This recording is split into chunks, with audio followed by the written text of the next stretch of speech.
What's up, everybody, and welcome to Two Old Souls, the show where we talk about the movies, the shows, the music, the people, and most importantly, the memories that keep us young. I'm one of your hosts, Michael, and with me, as always, is Andrew. How's it going, Andrew? Yo, Yep. How's that smoothie? it's amazing. I see that, Andrew. It's actually a bagel. Oh, okay, but that works too. I'm drinking some coffee too. Oh shoot, you're having like a full breakfast at noon. I respect it. I had. Yeah. I'm kind of just trying to calm down right now because we found out that we possibly have a mouse in our kitchen coming in and nipping away at my bananas in the middle of the night. I wasn't Nice. Welcome to San Francisco. I know. So, okay, Sarah. Oh, wait a Hey, very. you know, rats carry the plague, bro. Be careful. I know, man. Oh, COVID, plague. It's all the same now. What else we need during Don't- COVID? Yeah.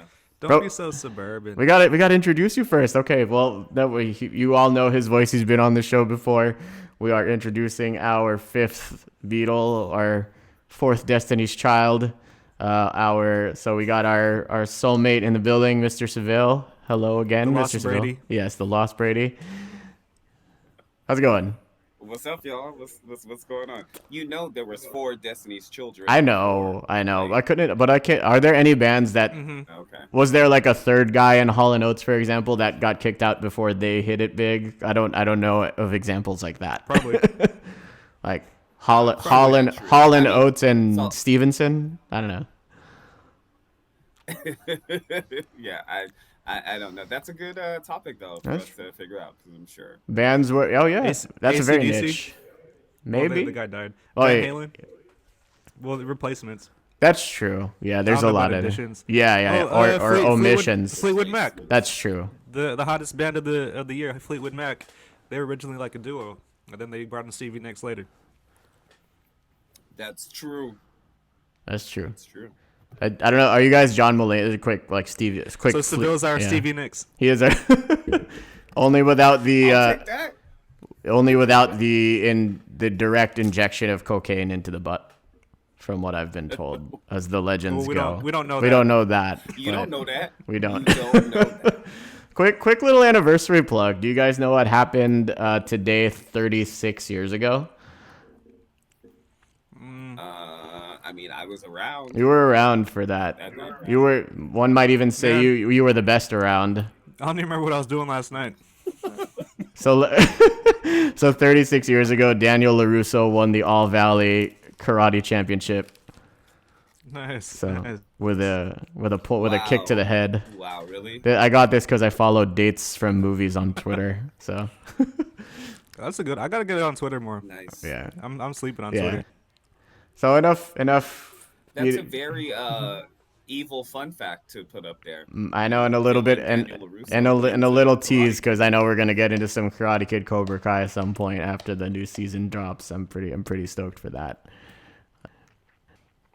Okay, well, enough burying the lead. Let's get right into it. So today is our Star Wars holiday special. Not that one. I've never actually seen that one. But today we're going to be talking about the original Star Wars trilogy. A little bit of context: the three of us all used to work together, and over the course of the last 5 years since Force Awakens came out, we always kind of had this tradition of getting together at the Alamo Draft House here in San Francisco and seeing all those together. So we figured kind of just honoring that tradition and talking about the ones that are universally loved rather than the ones that are quite as divisive. So that was always the second, for me, that was always my encore screening. Like that was always the second time I would see those movies. Was that the first time you guys when we would get together at Draft House, that was your guys' first view? No, because I'd always go to the midnight or the pre-show, the one the day before. Oh, It'd be okay. like at 10 o'clock. Right. I go to the what is it, the Marina Theater or Mm-hmm. whatever it is on Chestnut Street, and I think the first time I went, yeah, it was the day before break. Mm-hmm. And I told you guys like, hey, I saw Star Wars last night. So, Yeah. but no, It it's was always the second time. always my first. Oh, okay. really, when we would go, and that's why I would tell you. Like I always knew you were gonna watch it, but I was like, dude, don't spoil nothing. But it's weird because even though Michael don't say anything, when you sit with him in the theater, his body language tells you everything. So that's why I made sure that after the first time, I was like, I can't sit next to Michael. Was that why I sat in the next to theater. Josh We watched or Andrew? Shares popcorn. because I'm like, because if it's something good, you get that body ready. Like here it comes, and I'm like, "Ugh, I don't want to know nothing. Like no Yeah, you made it spoilers. hard to interact with you until we saw the movie. It was like I Yeah, see it the night that we'd have to like wait a week. It was like, all right, I can't talk to yeah, you we for would like a wait a week whole or. week, like after it came out. Yeah. But luckily, like it used to happen, like we would be on break, so Yeah. I wouldn't see you guys for long periods of time, so it's okay. But Hmm. those first couple of days, I was just like, don't talk to me, get away. Okay then. So, well, so we have a lot to. I'm hearing myself for some reason on someone's end. I'm not really sure what's. I'm hearing like. Sevilla, you plugged into the laptop? Yeah, Your yes, headphones? sir. Okay. So for Yeah, some it reason. sounds fine now. Okay. Oh yeah. Okay. It went away. Fair enough. Whatever.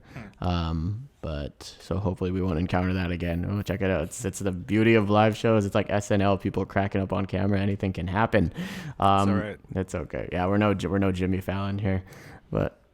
Well, that was a dig at Jimmy Fallon. He's gonna be pissed. He'll be like, "Oh, are you kidding me right now? It's so great. It's a podcast. It's nothing better. It's nothing better." Jesus Christ, Jimmy. So Here we go. anyway, let's get back. Started Let's already. get. I know. Let's get back to the good. To the good part. So the thing too, I was thinking back, like, it's weird that we're kind of doing this around Christmas, or it's funny that we're doing this around Christmas because I wasn't really raised on Santa. I don't think I've told you that before, but like the two things that I think were just in my life without me even really necessarily having to discover it. Like it was just there. I feel like I was equally raised with like Jesus and Star Wars. Like those are just things that I don't remember a time in my life. Well, I don't think I really interacted with Star Wars too much until I moved here to the States. And that's maybe when I saw the movies for the first time, but just ever since then, it's like I don't even really remember like my first time seeing these movies because I just feel like they've just always kind of been there. So that's kind of my take. It's weird that it's just like one of those like ubiquitous presences.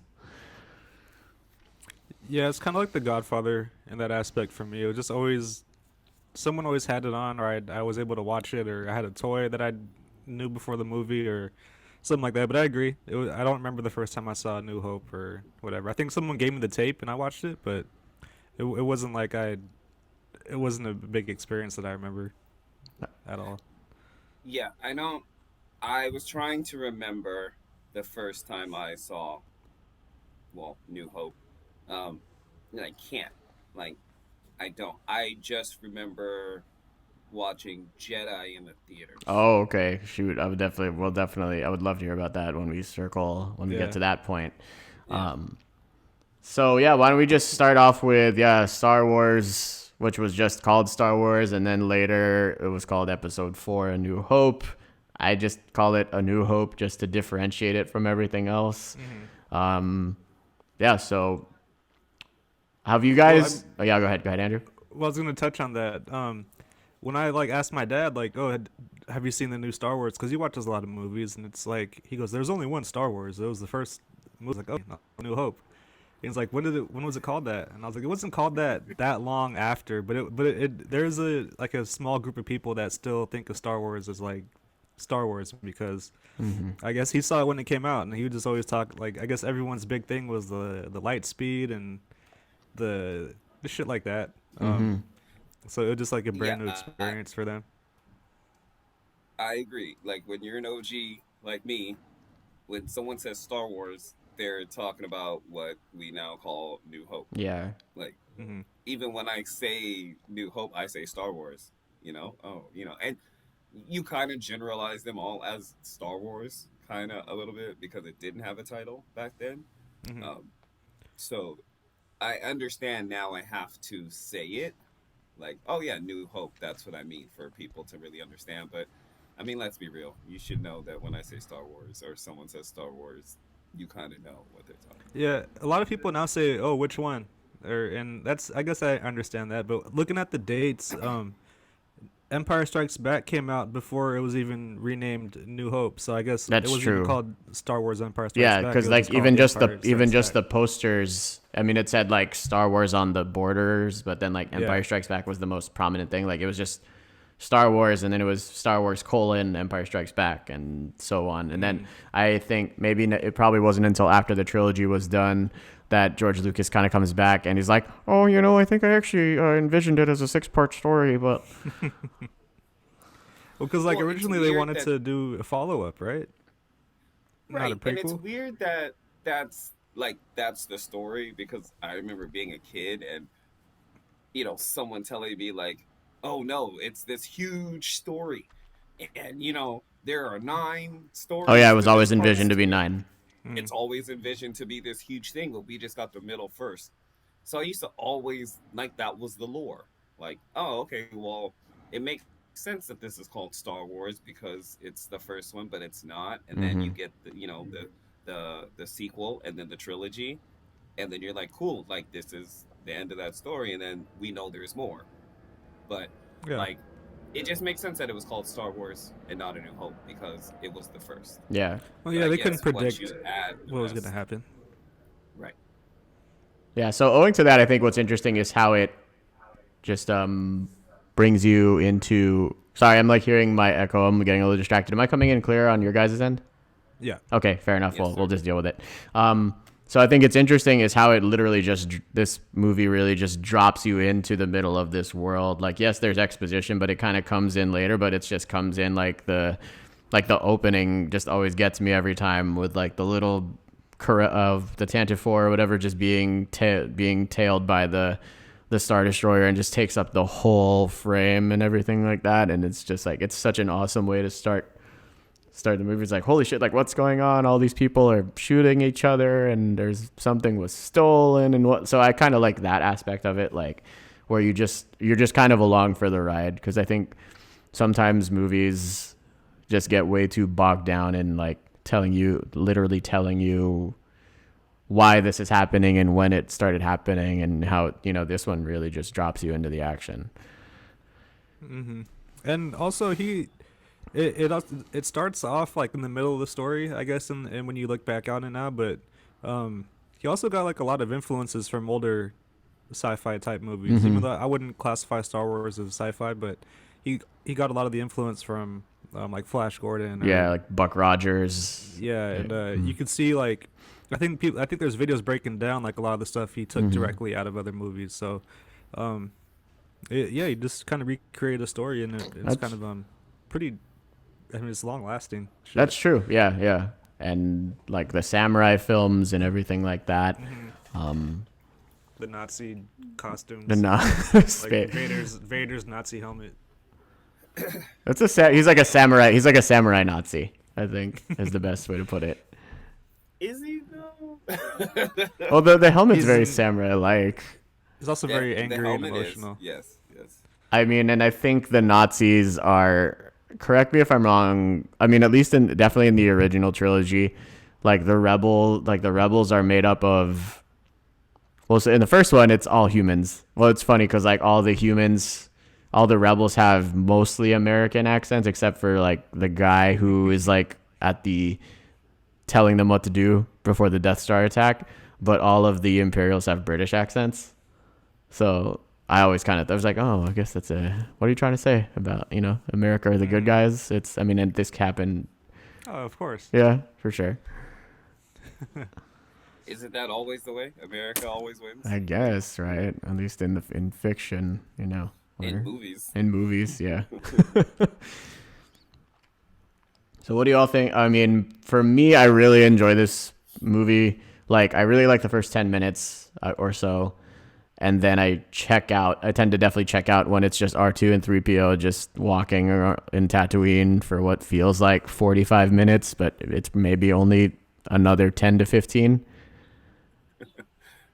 I totally feel you on that. Like, I don't check out, but rewatching it again, I was just like, man, there is a lot of just droids Mm-hmm.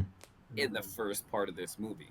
And, even though I love this movie and I always have, I can now understand people who first saw this and didn't get it, because you went from like this start of a movie that had this kind of like space battle, or this thing that took place in space, and then you drop down to the planet and you just have these two robots for a good portion of the movie. And like you said, you checked out. Great, a lot of people did, because they just it it makes And you're not sure who sense, like but the it doesn't make protagonist no is at that sense. point. Yeah, you don't really know. You're like, are Yeah. we just gonna follow these guys the whole time? Uh-huh. Because you first see Luke at the when they pick up the droids, right? Yeah, That's, yeah. like, When first the time you ever Jawa see the Luke Jawas come Skywalker. for the Jawas come with their sidewalk sale. And they weren't even gonna choose R2D2, and that's like a scene that Kevin Smith was crying about, like when he was doing his Last Jedi. Oh yeah. Thing, Yeah. which is was pretty cool that he was showing that much emotion. But he's right, like it all started at that scene, and then he wasn't. They didn't even get R2. Then that droid just happened to blow up. R5 So- with the bad motivator. Yeah. Yeah. Which I always like wondered why they always had toys of that too. When you want to talk about your favorite toys, I didn't own one, but I always would see the R5 one there, and I was like, why do they even have that? But it's pretty cool. It's just an interesting little thing to see, because they made figures of every fucking character. Yeah, this trilogy alone, like, talk about just like making money off of toys, like, Oh, yeah. is pretty nuts. But that's the money maker. Like we all know, like the money is not the movie, it's not the TV show, whatever. It's the things that come with it. It's all the merchandise. Yeah. So, and I think that was kind of Star Wars was a leader in that. Oh yeah, like Yeah. the licensing tie-in products Let's and license stuff. this stuff. Yeah. Let's go ahead and put it on as much merch as possible, because people are going to buy it. And then didn't yeah. George Lucas like retain all the merchandising rights because nobody wanted them because they thought the whole thing was gonna flop? So he's like, yeah, I'll take it. You got to come through me. So that's how he made all of his money after, pretty much. Like, I think the whole budget of Empire Strikes Back was basically taken from all the money he raked in through merchandising the first movie. That's dope. Yeah. So he's arguably, I think he financed all of that himself. So he's technically like the most successful independent filmmaker of all time. Because I think the studios mostly just distributed, I think, but he financed most of the movies himself. Is that combined with his like his creative vision too? Like he might not be like the best movie maker, but as far as like the special effects and like how he executed those things, really fucking paved the way for like special effects and all the things you see like Lord of the Rings and like, even though Star Wars might have taken from like the story, but like the visual shit wouldn't have been there without Star Wars. Yeah. I don't think. And just the world building too, and just, again, you're just plopped in the middle of this, and you kind of just pick up bits and pieces as you go along. You're kind of, your mind is sort of filling in the gaps of, oh, I guess these people, these Imperial officers, they rank higher because they have more candy chiclets on their badges. I was Yeah. Very intricate stuff in Star Wars. Or this stormtrooper must be the leader because he's got this weird bit. He has a bib on his shoulder, but the other ones don't have bibs on their shoulders. Or this like they're speaking different languages, like the creatures and stuff. So but they're like human like. I mean, but it's not a hard movie to follow. No, definitely not. It's super user friendly, like audience friendly. I would say. Like, if you just have patience, everything is going to be told to you, and the story's going to unfold. So starting with a whole lot of questions is better, because then they start to get answered. Yeah, like especially Rather once. than, here's all the information, and now we're just gonna pick bits and pieces out towards the end. Yeah, like especially that's why I really like Obi-Wan in this movie in particular, because he serves that function of rattling off the exposition, but he really only does it maybe 2 or 3 times. Like he kind of he explains what the Force is. He gives Luke some info on his father and Darth Vader, which is he's not lying per se, but that's like, okay, so that's what this is all built on. Like, okay, I'm just going to keep this in mind, that this is what fuels all of these, everything that's happening right now is because of this. And it's just, I don't know. I just love that scene where he's mentioning, he's like, you know, before the dark times, before the Empire, I was a Jedi Knight, blah blah blah, and then it bookends with the entirety of Leia's holographic message. I'm like, this is some good ass storytelling. Like it's like a bedtime story. Yeah, when I look at Obi-Wan or Alec Guinness's performance, I just used to think of him as just really tired and really just worn out as the character. But see, like the prequels, and then you learn about the stuff he's been through. It's like, oh, okay, maybe it's a little more thought out than that. Maybe it's a little more deeper than what you see. And then, like you said, when he's explaining those things, um, it just it ties in like the little missing pieces at the end. Um, But he's an but I'm not old sure. man. I mean, Yeah, let's be real. He's not for in sure. his 40s. He's like Like, six. I still, think he's he's an supposed to be like old man. So yes, 60 by he's this moving point. slow. Yeah, He looks it. or You know, like 55 maybe. he's moving slow. He's an old man. He's not supposed to be all let's go do this. No, he don't even really want to do it.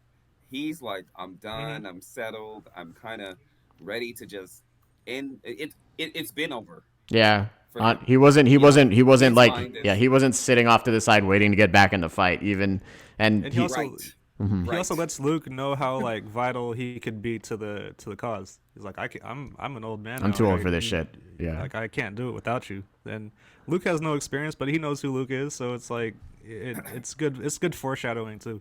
Mhm. Very subtle, but it's pretty good with like setting up what Luke is in for, because he's asking for it. Now let's be real though. We know, like in the real world, this scenario just seems very creepy.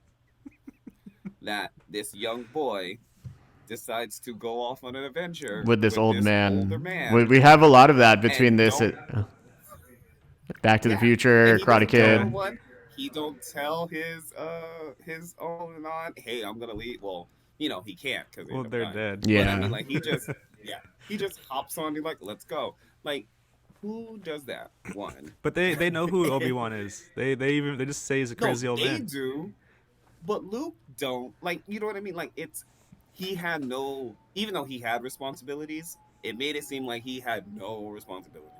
Like, you just don't up and leave, and you know this guy, but you don't know this guy, and he baited him with the whole thing of the Force and Jedi's and Vader, and he came along for the ride. But I mean, it could have ended badly for this dude But I get the in idea real that life. Luke kind of like had an idea of his dad was somebody, but he didn't know who he was, and then he puts it all together. So like I think the father thing is big. Like, oh, you knew my father? You fought in the Yeah, Clone Wars? He's What? just thirsty for that. Like he wants Yeah, to because yeah.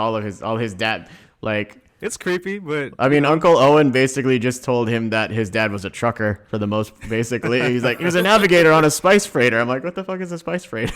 we find out what Yeah. spice is later Yes. on. I Yeah. guess it's Yeah. it's fucking contraband of like the worst. I guess, but I don't know. I know. So he was like, that's like it's like that Clint Eastwood movie, The Mule, where he's transporting like drugs across like the border and everything like that. So But Obi Wan also saved Luke from those the Sand People just by like screaming really weird. yeah. So didn't they change that? So that's another thing they too. Is like I don't they really did. know like the exact. I've probably seen the original version maybe a couple times on a VHS, but before Yeah, in the original it was just like a kind of a whistling, right? But then in the special edition it's like a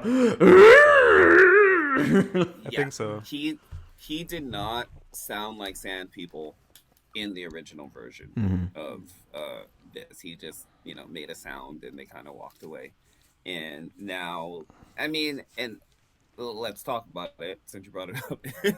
That's in my head. I really wish that even though we have this version we have of Star Wars right now, like I really wish I could go back and see it the way I saw it, yeah. You just have to get your because hands on the that's VHS how I tape. remember it. But you got to go way, way, way, way, way back, because Hmm. even most of the VH1s are. Remember, they updated this movie like a Hella couple of times. Yeah, times. yeah. So on a VHS, you might get that first update and not even the original. Hmm. So it's a little hard to come by, and I wish just maybe once every couple of years they just release it as just the original Star Wars, and Yeah, this is because just what it was. even the DVDs I have, like the most updated ones with like all 6 movies in one, there's weird ass edits that I never even realized from the special editions. And I was like, what? That never happened, or like that's not like that, or he didn't say that.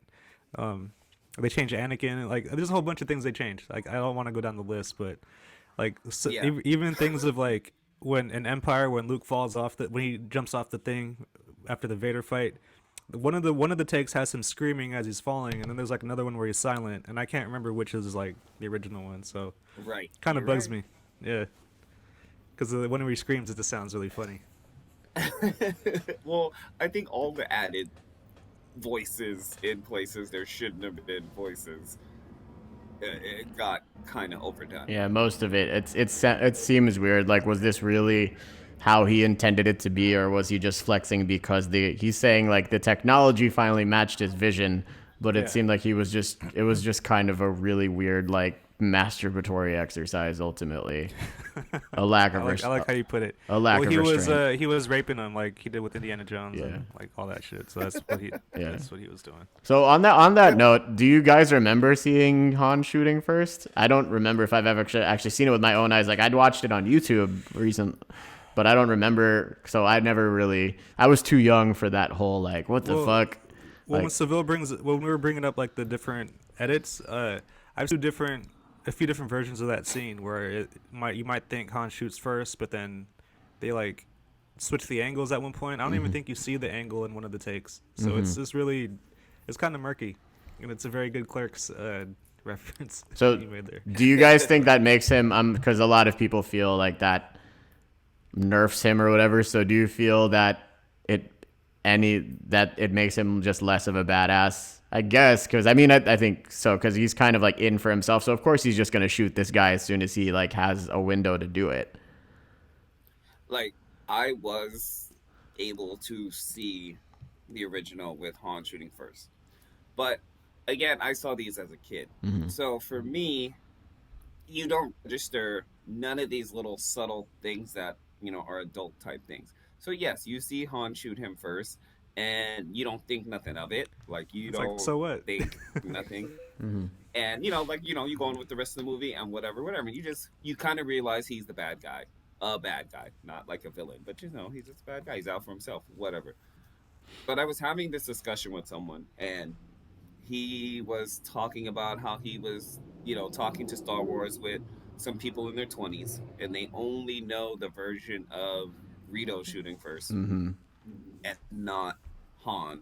And then he asked them, he goes, so when Han comes back to save the day, were you excited? And they were like, no. And he was like, see, that's how the movie changes. He goes, when you see Han shoot first and realize he's this, bad dude, when he leaves and comes back, you get excited because you realize the growth of his Yeah. character. That's a great point. Whereas if Greedo shoots first, he's not this evil dude. He just whatever. I want the money, and then when he comes back, you don't care. Like you're like, oh, okay, well he Yeah, came back for something. because without that, it's predictable. His little meltdown with Luke, and Luke's like, "Yeah, I guess that's what you're all about is money or whatever." Take care of yourself, Han. You kind of now you predict that he's gonna show up at some point because they had that little. You just don't end shit like that with two great characters in a Right. movie. So yeah, so like combining the shooting first with some of his antics, and then taking the money and leaving, that makes a lot more sense for Han Solo to do at that point in time. Yeah, and then you change the movie. But I could retcon that really easily right now since we don't have an explanation for the way he appears to Kylo Ren. Maybe he just has force Jesus. sensibility and he could predict someone's gonna Maybe. shoot at him, so he just shot first. There we go. Maybe a little. I fixed it for you guys. Hey, Let's thank make a you. ser- I mean, if George Lucas can retcon the hell out of these movies, why can't we? Yeah, make a series out of what I just said. There you go. Greedo He shot survives. first. And I mean Jesus. they already did the thing where they're like, hey, like these 25 plus years of books and comics that flesh out this world. None of that counts anymore because we're just Shit's gonna out like, the window. yeah, we're gonna start over. So suck it. Yeah. But It's all good. That's all fine. I mean, you whatever you take out of enjoyment out of it. So back to the Princess Leia hologram message real quick. I remember actually reading on Kevin Smith's blog, he this was like maybe 15 plus years ago. He hosted like a poetry night at his house as a fundraiser for his daughter's school, and there were a lot of Hollywood folks there, getting up and reading like Edgar Allan Poe or whatever. And Carrie Fisher was there, and she just did this whole thing. Like I haven't actually seen her one woman show, but I need to watch it because I hear it's really good.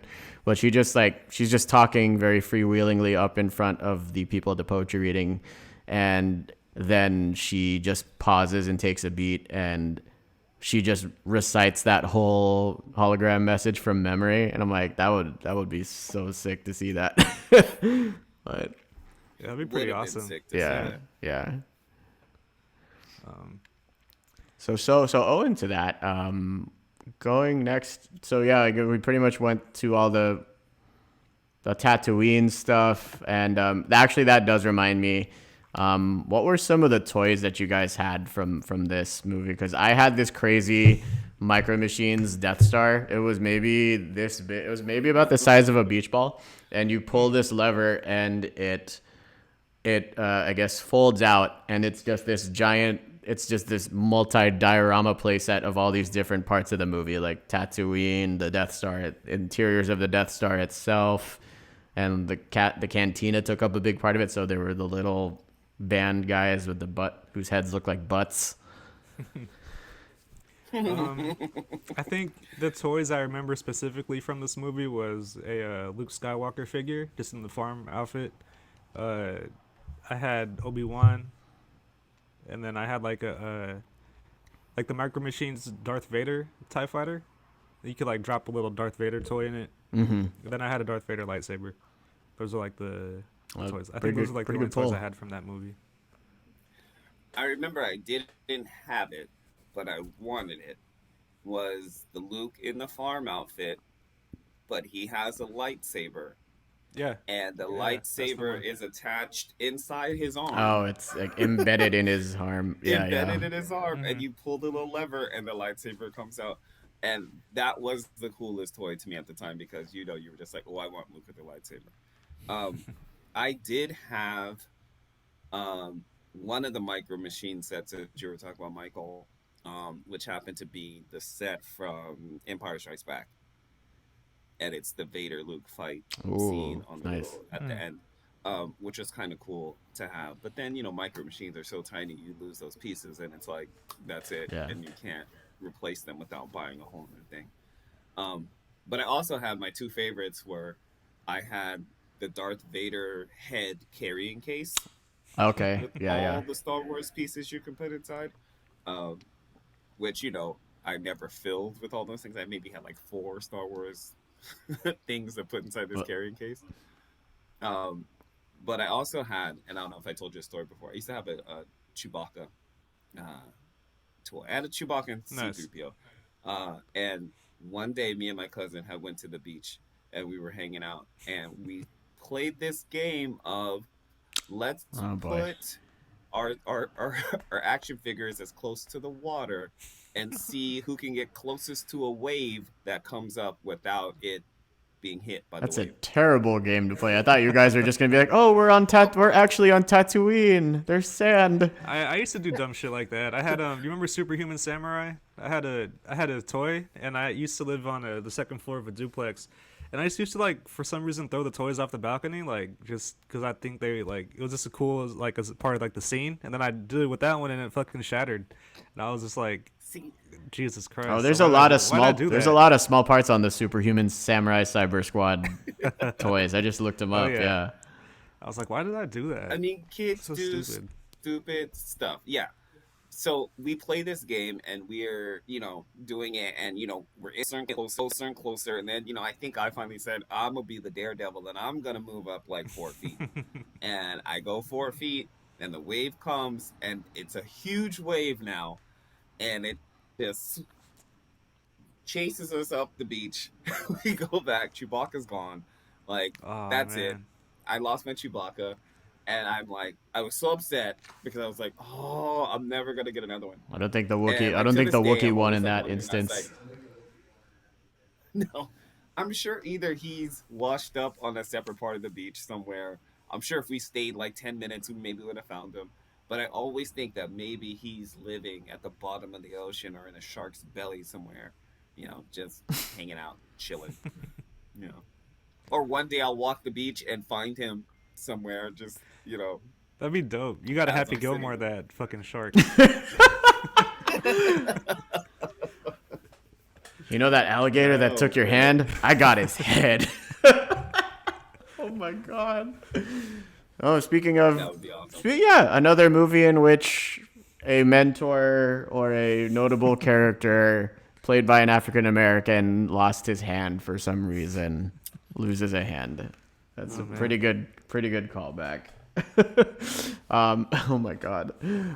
So I think then we go from Tatooine to the Death Star, all the Death Star shenanigans, and that's honestly my favorite part of the whole movie, just all of the stuff there, because then you get this sort of clashing, butting heads of Luke and Han. It's this sort of buddy cop movie all of a sudden, where they're arguing Fucking over Tango and Cash. yeah. They're like arguing how to rescue the princess and everything, and I just really like that dynamic. They're just yelling at each other the whole time because George Lucas's only direction for the whole movie was faster and more intense. So that's why everyone's just talking really fast, and he's like, "But they're gonna kill her," or "R2, play back the entire message," like all this stuff. Like, Can I just say how, does anyone realize up to this point how whiny fucking Luke Skywalker is? I think that's been common He's just knowledge such for a decades. but we get on Anakin for being. We can't go back to that. Dude, but- Exactly. Dude, like father, like son. Come on. yeah, Exactly. exactly. And I don't see the complaint. Like I just Besi- they're both hella whiny. They say the exact same things. Minutes of screen time is just him whining. What do you mean I can't? This isn't fair. What do you mean I can't go to school? But I think the difference with him and Anakin was that whining only lasted so long. Mm-hmm. Two and then movies he kinda lasted let through it the go. fucking Empire. No, he didn't. No, he didn't whine Yeah. once they got to the Death Star. I think the whining kind of ended. A little, point. yeah. I mean, because at this No, point, like the oh, stakes. man. I mean, it kind of stopped, and then we can definitely talk about Luke's growth throughout the movies and stuff, but. Let's wait to Empire. Yeah, I'd like to yeah. talk about that. Because at this point, let's say when we see Well, Luke at the top, okay. So he becomes creepy Jedi guy in Yeah. Return. He's still Yeah. pretty whiny. Yeah. Like, Yes, but I think the whining is not consistent. That's my point. oh, he lets it Luke build up whines for sure. when we first meet him, and then it stops, and then again in Empire he whines at certain points, but it stops. Anakin kind of just whined the whole time. It was as teenager to adult. it was circumstantial whining, is what you're saying. Yes. Because I mean, I think it makes sense. Luke is growing. He didn't grow up like with his actual parents. He's just being raised by his aunt and uncle, essentially like fostered. So of course you're gonna be kind of like a little John Connor shit about it, like she's not my mother, Todd, like kind of thing about it. But so that makes sense to me. And he's just, of course, like, so at this point, Luke is basically a townie. Like all of his best friends, they went and joined like military school, and I'm not really sure if I guess it sounds like. It's interesting. It sounds so I'm like, so does this mean you join like the Imperial Academy and then you just like peace out and then you just like deflect to the rebels, like if that's ultimately what you want to do, but that's the only. I think it's the because the Empire doesn't have anything going on Tatooine. I think. Oh, that's They true. didn't- But it sounds like that like they left the planet and that's why he feels Yeah. so FOMO'd. He's like, Biggs is there- right. I'm never gonna get out of here. That whole bit. Yeah, but Biggs is also with the rebels. So Yeah. they could probably get recruited for the rebels too. I don't know. That must be like something you find in an eyewitness encyclopedia. I mean, but look at that planet. Everyone probably wants to get off that planet. It's Yeah.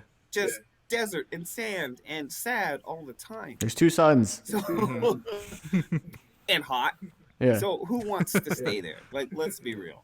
This Nobody creepy wants to old get guy is there. trying to. Well, lure I you mean, into space. actually, it's funny Notice that everyone on yeah. that planet, when you think about George Lucas's childhood, it's pretty like fucking everyone on funny that planet is a visitor. Yeah, and he grew up in, the thing is, George Lucas grew up in Modesto, so it's kind of funny that that's like, Tatooine's basically the Modesto of Star Wars. if Luke is the proxy here, and I've been Stockton, the yeah, Modesto. yes, like Tatooine is the Central Valley of the galaxy. Like, yeah, I mean, Tatooine, you'll never find a more wretched hive of scum and villainy. How, like, there's nothing, you never hear good stories coming out of Stockton or Modesto or anything like that. Nope. Never. Yeah,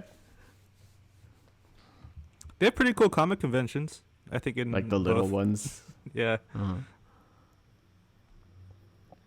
But what else? Are we still on? We're I still think on the New Death Hope? Star, sorry, the Death, I think we're still on the Death Star sequence of it all. Like, yeah, just all the whole, like, Where could he be? where could he, Okay, what? so Oh, yeah, 3PO, 3PO! I'll tell you that whole sequence on the Death Star is like my favorite part of the movie. Yeah. And my favorite part of that whole thing is when they go into the trash chute Mm-hmm. and they're in there with the monster and they're trying to get out, and that whole like intensity for Mhm. 5 minutes to me is like the whole best part of that movie. Because you kind of see them all interact. Yeah. They're all there. They all just met all their now. personalities Yeah. are just boom, boom, boom, boom, boom. And they're able to survive this thing. So it kind of like touches on the whole movie as a whole. This one little scene that they have, but this is also where, in my head, I wish the movie had ended. Like as a cliffhanger? Kind of just ended. Like, we see Obi-Wan, he battles Vader, Oh, okay. and they get off the Death Star and it's done. Because in my head, everything that happens after that, to me, is kind of boring. It's like, just, yeah, I mean, it's just, yeah, that's a it good doesn't point. excite me. It's Like, not as, that was all exciting, and I'm like, whoa! And then now we got to watch them fly back to the Death Star, try to blow it up, and that to me, it as a And kid, it also- and even as It also doesn't kind have of that like. boom. I think also the second Death Star is kind of lame. I think that idea of like having a new one was kind of stupid. So it kind of maybe blowing it up in the first one didn't need to happen, like because they didn't have it in the second one at all. So like if it was just like the main thing, all three movies, that would have been kind of cool. yeah, if that was just like, this is given the it- thing we're trying to take down this whole time. Yeah. Yeah, Right. that's a good point, I guess. Except, but rookie Luke just gets guidance again and just blows it up. But it's cool. It's pretty dope. But So yeah, so actually with all that Death Star stuff is, yeah, we finally see like Leia in the mix with everybody, and I think her stuff is actually pretty interesting, in considering all of her one-to-one conversations with the Imperials, with Darth Vader, Moff Tarkin. She's like, she kind of uses like, she's like, well, if it isn't Moff Tarkin, like she uses this kind of like snooty British voice, and then once Han and Luke come, they're like, who the hell are you guys? Like, she's just like, she's really shitty to them. It's like, I she have a could, question with that. Like when he's like, "I'm Luke Skywalker, I'm here to rescue you," and she kind of does a second guess, like, "You're who?" Did you ever think that she might need him to repeat his last name because she knows like her lineage? Like, do you? I don't think she knows who she is. Doesn't know her lineage at that point. Okay. She only gets up when he name drops Obi-Wan Kenobi. Okay. She's yeah. So as far as she I mean, knows, I just always thought it was interesting how like she reacted to his actual name, and she asked like, "You're who?" Like, it seemed like it was a snooty remark. It was more like a, "Can you say that again?" kind of thing. Maybe it's just me. she'd also just been tortured, so maybe like, because they come at her with this floating ball with a fucking huge syringe attached to the side of it. Some Clockwork Orange. So kinda the sedatives were gimmick. probably wearing off a little bit. Okay. Yeah. So I always thought that was Yeah, interesting. like she knew she was adopted though, but I think she just, as far as she didn't really know like who her like birth parents were. Right. Yeah. So then I remember just being really fucking scared. Like as a kid, I remember, maybe this was the first time I saw it, but I just remember being really shocked when Vader, after their very flimsy lightsaber fight, where it looks like they're kind of just. They're kind of their light. If you look at their lightsabers, if you watch it in slow motion, it just looks like they're knitting a sweater with their lightsabers, because they're There's, kind like, of a just scene crossing even where, over. like, the effect kind of wears off on Obi-Wan's lightsaber. Yeah. It goes like from you see like the reflective surface where it was just tape Yeah. or whatever. Yeah. It's pretty funny. But yeah, when Vader swipes at him and he, his coat just drops, I remember being 4 years old and just being like, what the hell just happened? Like, so No. yeah. I mean, when you watch it, without knowing nothing, and this is the first movie you see, you're like, damn, Obi-Wan went out like a sucker. Like that's it. I mean, and but because you look at Vader as this villain of the Mm-hmm. movie, so you're expecting Vader to have this level of badass, apparently, because he has these powers, and which we don't see much of the power, but we see some of it. So when you get to this fight, you're expecting this fight to be this big climactic Mm-hmm. thing, and it's not, which makes sense because it's not the end of the movie. But at the same time, when you watch it and you don't know what's coming, you're just like, dude, what the hell? Like, Mm-hmm.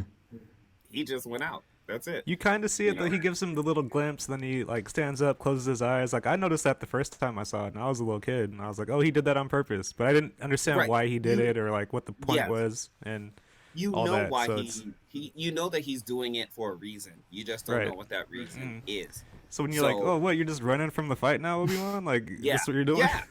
You It's ditch your like, friends? okay, you're on your own. Good luck. You Uh-huh. can't get across the platform there. You can't get across the runway in time." So, but no, So I yeah. feel it. It's very it could be emotional. I felt it. I felt Luke when he just shoots blindly at all those stormtroopers. Yeah, he's like he holds Yeah, it straight out and he's like squinting a lot as he's shooting. Yeah. it's like Will Ferrell and Jay and Silent Bob. But I'm an yeah, excellent marksman. after that scene, it does slow down a little bit. Yeah. I agree. And well, that's the other thing too is like so that's what like it's weird that this is one of my favorite parts of the movie, but it really only has I think it's because of the John Williams score when they're sitting with in the turrets and shooting the TIE Oh, fighters. yeah. The sequence is slow as fuck if you just watch the images, but the music is just getting you like dun dun dun dun dun dun dun dun dun dun dun dun. Well, I really like the Like, camera angles when they swing the seats. yeah. I mean, Yes. they try to replicate it in Force Awakens, but there's something different when it's Han Solo and Luke Skywalker. Yeah, It's like, because then you see like but because it's the satisfaction of them, like Yeah. teammate. You think that I think these guys are gonna start getting along. They're kind of Great teaming kid. up. Yeah, Don't get penisy. and then 5 minutes later, like they're kind of fighting over Leia's. Like, what? You really think a princess and a guy? And he's like, no, I don't. And I'm like, damn. Yeah, I mean, they were two like of the brothers. best. Yeah. Yeah. Yeah, I knew Luke. Yeah, no. That's Harrison Board. why have I never heard that before? I heard it in like a Good real name one of those for him. honest trailers. You know. Yeah, that's the thing. I think again, he is known to be that just be that in real life, but I think it really works for the Han Solo character where he's like, dude, I'm just trying to pay off this debt. I don't really want to be here. And that kind Well, of he doesn't like the Han Solo character. Yeah. He's gone on record like openly saying he hates Han Solo and he wish he would have died in the first movie. And, Well, and I think he was that's pushing for something it I like in the wanted- That's something I wanted to touch on when we get to Empire because yes. there's talks It's of a that. great so. one. So I think, we kind of have obviously, the Death Star sequence is a little slow. There's some shit that's still really great though. I think like that POV shot of them kind of like descending into the trench is really always I always get kind of a little bit of vertigo whenever I see that shot. And like, of course, doing it like at Disneyland on Star Tours, like that's all you want. What was so cool about that for me was since I was born in '91, I didn't see that movie until mid '90s, and then Rogue Squadron was out for N64. Of And course. the first level is doing that Death Star scene, so you get I get to watch it and then play it. It was pretty cool. I could never really nail it, but it was still fun to do it. It's So, it's definitely like a wish fulfillment thing. Like anyone would have wanted to. yeah. Always pictured themselves doing that, My wallpaper used to be like the targeting computer thing, like the grid, that sort of grid display on my Nice. computer. Yeah. Nice. Or the Matrix coding. Oh, I wasn't that Always much of a. wanted that. Everyone had that That shit. was always the coolest, man. I still want that now, right to this day. It's not too late, but do it before Matrix 4 comes out. Yeah, 'cause so then you're you not can so you're not a play it. poser. Yeah. But A you know what, though? fair weather fan. I don't want it on my computer screen because I don't ever keep it up. Like I'd rather have it like on a TV or Yeah. something. Oh, That's- Oh, there's a YouTube. There's got to be a Yeah. YouTube loop of that. Just the digital, what they call it, the digital rain or Yeah. whatever. Let's get a GIF. It'll Yeah. be fine. Or you know what? That's what they need to add to Zoom is the ability to have a moving screensaver, and then I would totally just stop my video and have the Matrix in the background. So bringing us to the conclusion of the sick ass throne room song, I have a friend. Hey, it's Shay on Instagram. Asks why didn't Chewie get a medal? Is it just because it was too big? His head was too big. I just thought his head was too big because the rebels only have humans so far that we see. Listen, you want to know the real reason he didn't get a medal? Why? What color is his skin? Oh, it would have just blended in. It was racial. Let's be real. Oh, okay. All the white Yeah, man. people got The medals. rebels don't have a Chewie the real. only brown Like, one. they're not He didn't really get no inclusive. medal. Yeah, they're not very. There's not a lot of affirmative action recruiting happening on the Rebel Alliance. Well, Chewie got paid, so it's all good. But he gets his medal later That's on. true. He got his restitution. Wait, okay, yeah. So Yeah, in 2018 and, Yeah. and after the millennium, he got his medal. Uh-huh. But so they don't even realize, man. Chewie was helping Yoda out back in the day and shit, so they need to recognize. So bringing us, Han yeah, recognized exactly. So bringing us, yeah, for sure. So I'm wondering what they wound up doing with their Jabba debt money because they didn't pay him off. Because they stuck with the rebels, like they're just like, all right, we blew it up, let's go get drunk, like maybe.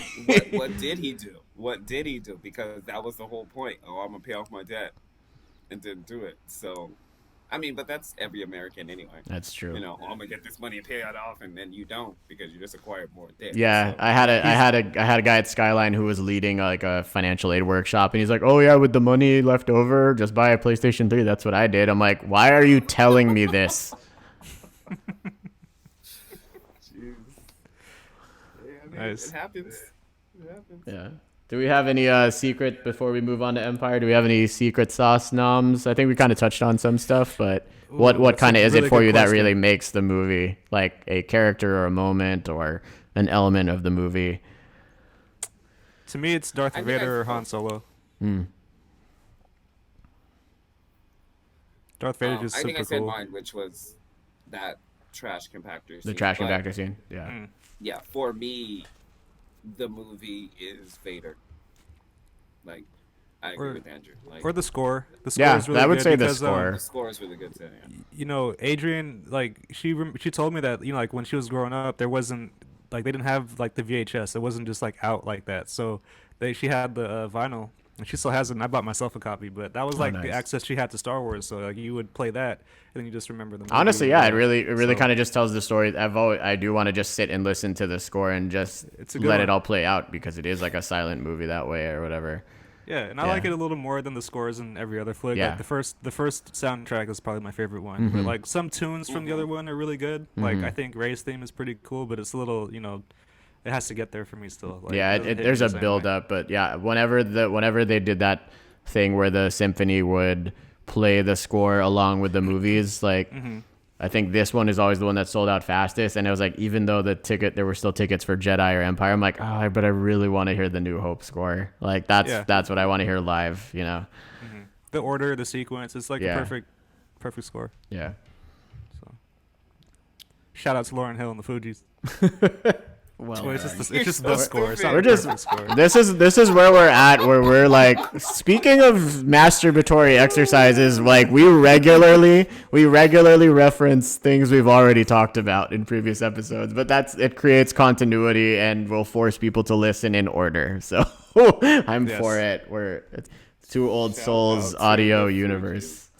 Yeah. But it's just the score. I don't man. think it's the perfect score. So Yeah, yeah. it's- No, the perfect score is the movie where Chris Evans and Scarlett Johansson are trying to steal the SAT answers or whatever the fuck. Oh, okay. Yeah. That was their first time teaming up like 18 years ago or something. Hey, Arthur. Hi, Jake. Marvel. Okay. Oh my god. All right. So I guess on that note, we can then move on to Empire Strikes Back, yo. So Sweet. this movie fucking rocks. I was just it's just such a weird like from on almost every level. It's like it just feels it's more maturely shot.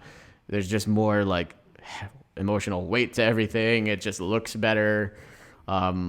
Just really I don't know what to say that hasn't already been said about this movie. So you guys go first. Oh, I can tell you. Okay. So I'll go on record saying this, and I've said it many a times, and I know I'll get flack for it on here from the followers or whatever. But this movie is like of the three, this is my bottom. Like I Oh, didn't like king it. of the hot take. Okay. Like it didn't do anything for me. And I hear people all the time talk about, oh, Empire is the best of the three, and that's my favorite, and I'm just like, I can't get with it. Like I try, I watched it again. There's just Right before cooler talking action about it. shots, all in all. Yeah, They're just cooler violent things in Empire. that's Than there true. is That's in, true. and I think that's the only reason, because I just don't see the like. I agree, it's not my bottom, but it's definitely it's not my favorite. I don't think. But I do love it. I do really like it. On a moment, in terms of moments, I like it a lot. But again, when I do feel like this is kind of a bummer, like to just see everybody like. So I was just, there's all of the down notes in the very obvious ways, like Han gets frozen, Luke gets his hand cut off, finds out Vader's his father, da, da, da. But I'm just like, dude, like even the droids get fucked up in this movie. Like R2, like 3PO gets like blown to literal pieces. And I still don't know, like, was that just a random, if it's a stormtrooper who shoots him or if it's just some rando Cloud City person? Because he's just like, hey, you're not supposed to be back here. I'm like, did he walk in on somebody while he was taking a shit, or while he Boba was? Fett's bitch ass did it. No, He can't shoot anything else. Yeah. And so he shot Yeah. 3PO. There you go. Even R2, Stands behind Darth Vader. Even R2 falls into the swamp. Like Luke loses his gunner, Dak or whatever, and I think for me, it's just a little slow. It's a little boring. And I guess like what they're doing during the slow times isn't really that enticing. Like I don't really gush over Han and Leia's little like romance. in this movie. It's kind of what I mean. It's just kind of annoying, like will they, won't they stuff. But I mean, it is funny how he's just always calling her like really condescending. It's like, oh yes, Your Highness, yes, Your Worship. Like we don't have time to. She gives it right back, or she starts it, and like, and I'm not sure I like the setting as much, or like the planet, or like the Like when Hoth they land and like Dagobah. when they land on the they land in the creature's mouth when they're running away from like The big whoever. dune serpent thing. Like, I thought that was a little weird. Cloud City was just a little underwhelming. It was like a really cool idea, but I think it was a little. But I think bland. I think that's what made it look the most like a sci-fi thing that George Lucas was influenced by. Like it had that very like sort of Art Deco kind of Very sci-fi, very Flash Gordon sci-fi kind of aesthetic. Yeah. I liked Hoth, but it kind of reminded me of Tatooine. It was just snowy. Like, there wasn't One too much element around. Yeah. That blew my mind though on Hoth when he was in the cave with the Wampa, and like, so what I think is cool is how you just get more and more applications of the Force with each movie. Like here I'm like, oh, you can fucking use it to grab stuff. Like what? Like that's the big. I think that's the only. Yeah, I think the telekinetic aspect of the Force is like they really focus on it here. Moving the rocks. Yeah, because they only touch on it with Vader choking the dude, right? In the first one. Oh, that's a good point. Yeah. I'm not sure what else they do. In the first one, it's just the mind trick and the Force choke. Oh, then Obi-Wan like does like little things, like he makes like a sound so the stormtroopers run away. Yeah. He does little fucking like old man parlor tricks with it. Well, no, doesn't Obi-Wan do some kinetic? No, not in the first one. Are you sure? Yeah, because in this He one, might. I just don't know what it would be besides that. in this one, it's really because in this one they really push the you can grab grab the blaster. Oh yeah, what the cantina? No. It's not Obi-Wan. Sorry, it's Vader. But yeah, you're And grabbing the blaster. It's in this movie. Yeah. No, it's when he flips the switch for the carbonite. Oh, that's right. It's like all too easy. Like And I like how he just throws, some of this is just in terms of Luke being kind of insufferable. Like, he's in over his head this whole movie. And not the least of which being when Vader just starts throwing what looks like old-timey lunchboxes at him. Like Yeah. it looks like he's throwing lunch Yeah. boxes, like those old school construction worker Yeah. metal lunch boxes, or like they look like sewing machines or something. And he's just like, like he just, oh my shoulder, oh my other shoulder. It shows how unconditioned Luke really was for that fight. Yeah, Right. Fighting a robot who's like a fucking master at his craft. Like, you're not gonna win, bro. yeah. And this is, what is it again? 3 years after the first movie, so you gotta wonder, like, he probably was just dabbling in his, because I mean, you know how, like, people know how, like, know how to play the guitar, but I don't touch it nearly as much as I used to. Like, he's too busy, fighting a war to be practicing his force stuff. So he was maybe just touching on it a couple times, a few times a year. He did a fancy little spin when he fought Yeah. Vader. Yeah, well, I mean, that's Throw after it. the crash course with Yoda, but otherwise, Yeah. like, he was going in, he was definitely just full of piss and vinegar, like, just wanting Yeah. to go in, Well, that's what they use against him, pretty much. Mhm. It's like, Right. a master chess game. It- So, But then again, who was working with him? Was he obviously is working by himself because He didn't have any training, Didn't or know nobody. he didn't know about Yoda yet, and Mhm. so he was just basically thinking he was the shit. Yeah, it looks Yeah, like he just wasn't has even. the- It looks like the force grab. It almost seems like he didn't even know he could really. Either he didn't really know he could even do that, or he was just like, oh, I don't know, let's see, because he's just like, all right, fuck it, maybe It's if also like- yeah. It's like when it reminds me of like when Rey just gets the lightsaber in the first one and Mhm. Force Awakens out of nowhere. Like, there's no explanation for using the Force; she just fucking does it. And Luke Right. kind of like just does it Yeah. out of it's like instinct, like because it's there Yeah, already. it's instinct. Um, Absolutely. He's like, they explain it. or I'm gonna get eaten by this giant white cookie monster looking motherfucker. In the original release, they don't show the arm that gets cut off, right? No, I Or think is they that, do. Or is that in the cantina? No. One of them, they don't show the arm. Really? Because No, so the original, if I'm not mistaken, you don't see the a monster. lot of the monster. the I Wampa. think you only see the arm. Oh yeah, Okay, because got it, got it. because then it cuts to this weird, like, really gratuitous shot of him, like, recoiling, like, yeah. Yeah. Yeah. Or, Okay. I can't remember what it is because, again, like we stated earlier, you don't ever see it anymore. So Right. it's hard to remember what really took place. hmm And I remember there was a game called Shadows of the Empire for N64, and the first the first mission is on Hoth, so like you're running through the little levels, and like one of those monsters will fucking pop out, and it used to scare me because you couldn't like just shoot it down. You'd have to like really battle it, and it was pretty weird, but it would surprise you.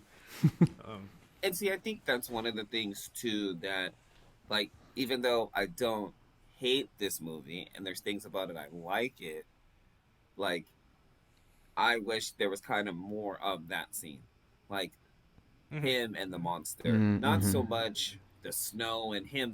There was a lot of him standing outside for no reason. Dagobah system. that they could have cut. Ben. That's the But, first time you see a like, Force Ghost. That is the first time you see Yeah. Force Ghost. Yes. Then yes. Yeah. So you Like, had with a to- form. But I wish there was more of the monster scene, or we knew more about. Like, is he the only one? Does he have a family? Is there more than one? That's Like, true. And did they not know this creature was out there to begin with because Right. you were out there with no fear? It's kind of like, I, especially Like, if what you the watch fuck was the he doing very out there by original. himself? They were checking for like they were installing scanners or something like that. Okay. Like, yeah, I think that's because he's on the radio with Han at the very beginning, and he's like, okay, I'll head back to base. I just finished up setting up out here. Got it. And they needed somewhere that was just super. They needed a harsh, because I think the thing was they went straight from Yavin 4 to Hoth because the Empire found them, so they needed like a really harsh environment where hopefully they wouldn't be easily found. Yeah, they went to the Salt Planet. Yeah, Wait. not yet. What did I say? What? How? Yeah. Shit. The droid, like the ship scene was okay. I'm The- glad they which- kind of got that out the way in the beginning for Empire. Like, I'm not super big on um, The snow speeders? I'm not super big on. Yeah, I'm glad they got that scene out in the beginning. Oh, 'cause like I'm the not like the super- big vehicular war scene. Yeah, Yeah, I'm not yeah, super yeah, big yeah. on those scenes, like Yeah. especially when they're like at the end and they cut away from like the lightsaber fight or something. So I'm glad they got it done Yeah. in the beginning. That was cool how they do that, and then it's just like, okay, now that the big spectacle is done, like, let's really just fuck up all of these characters beyond And he repair. really does take down a walker with his fucking lightsaber. Well, he throws. Well, he slices it open, and then he throws a yeah, grenade pretty much. up the Yeah. butthole, and He uses a Batman hook and his lightsaber. uh-huh. and a I grenade. like the little shot. Like that might just be. I don't know if it's secret sauce, but it's just cute because it's like I can't really because it looks like a little dummy. Like it just looks like a little doll being reeled up with a fishing hook after he hooks it in, and then he goes up. Yeah. I think this movie is the one where you see most of the special effects. Yeah, this one has the Like, most movie magic, I would say, okay. for sure. Well, for sure. it's not movie magic. Like, you can tell the scenes that are. Oh, I toys. see what you're saying. I You see. can What, yeah, tell yeah, the yeah. scenes that are painted and matted, and you can tell the scenes like that where Oh, it's it's not a person. Yeah, They how didn't was do much of fixing that for this movie? That's true. They fucked with this one the least. So I'll give credit for that shit. What did you where do you guys stand on Yoda being like this is a fucking puppet and it's Fozzie Bear, Miss Piggy, I love Yoda. I love Grover. that character. Yeah. I love the minute that he shows up all the way to like I don't know whenever It's they last showed him. it's a very proto. What I realized more, I'm like, dude, I think like the guy who wrote Karate Kid must have watched this movie religiously because it's a very proto Mr. Miyagi where he's like, I'm gonna kind of fuck with this kid and really test his patience. the same decade. Yeah, exactly. It was just a few years before, but yeah, it's the same thing where he's like, I'm gonna really see how he responds under pressure, and then I'm just gonna spend the rest of the time like schooling him. Well, that's also just like a martial arts movie. Yeah. Novelty. As That's a well. good point. The yeah, whole- which the again whole was master which fucking with the definitely kid. which definitely influenced all of this stuff. But that I think just compared to Yoda, who is so like kind of cheeky and zen, that just I think when you hold that up next to Luke, it just makes Luke come off even worse. It doesn't do him any Yeah. favors, obviously. I like puppet. I mean, first I like Puppet Yoda the best. I don't really like the digital one. I even like the episode 1 puppet of Yoda. I thought that was pretty The cool. one that was just stuck to the chair. Yeah, because I had the action figure that looks like it, so it was pretty dope. No, I don't know. But no, about that one. Yoda was cool. Like I just and I think I knew who he was before I saw the movie, so it kind of ruined the surprise of him being Yoda. Kind of like how I didn't. I already knew Vader was the father, so I didn't have the surprise because it's so far. Yeah, you it's got just common knowledge. people with big mouths and shit. So, so I didn't get the mystique, but I knew who he was when I saw him, and I always thought he was like a super cool character. I like Yoda. Frank Oz. Oh, he was don't also think- Grover. Right? Yeah. Yes. He was also in the I Dark don't Crystal think- as a similar Yeah, character. he's like Jim Henson's like number 2 guy pretty much. Oh yeah. I don't think I was very surprised by Yoda, only because at the time I grew up in a era of the Muppets, so it was not a shock to Yeah, see, yeah. that in a movie. I think people who are after that and grow up kind of see it and was like, why is this puppet there? Well, that's just the way it was back then. So, and I agree with Andrew. Yeah. I'd rather have Puppet Yoda than Oh yeah, absolutely. CGI Yoda this whole time.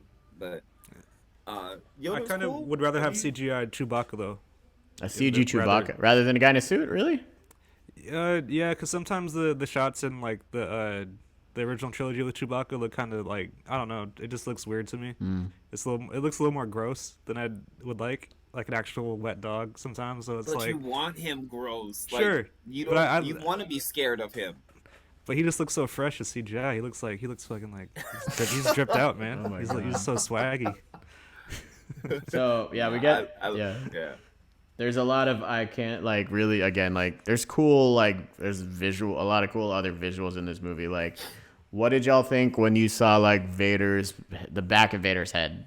when they just lay that shit on him. Like, what did you think as a kid, Seville? Like, did you think he was a robot? Did you think he was an actual person, or like?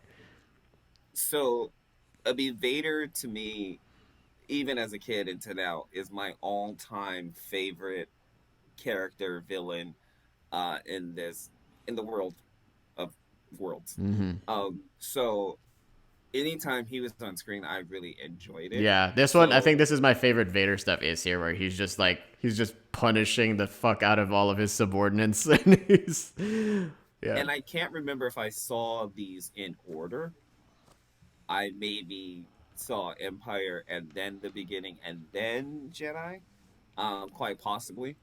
But I just remember for this, like, you knew the lore already, like, so Mm-hmm. you knew, he wasn't quite human. You knew that he was kind of machine.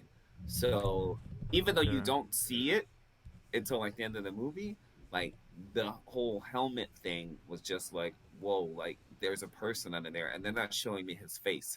I want to see his face. Like, what does it look like? It's almost like, like a horror movie monster. Oh, Like, good take off point. Jason's mask. What the fuck does he look like? Like, that's how you felt about Vader. Like, what's underneath the mask? So just to get that little glimpse of it was just awesome.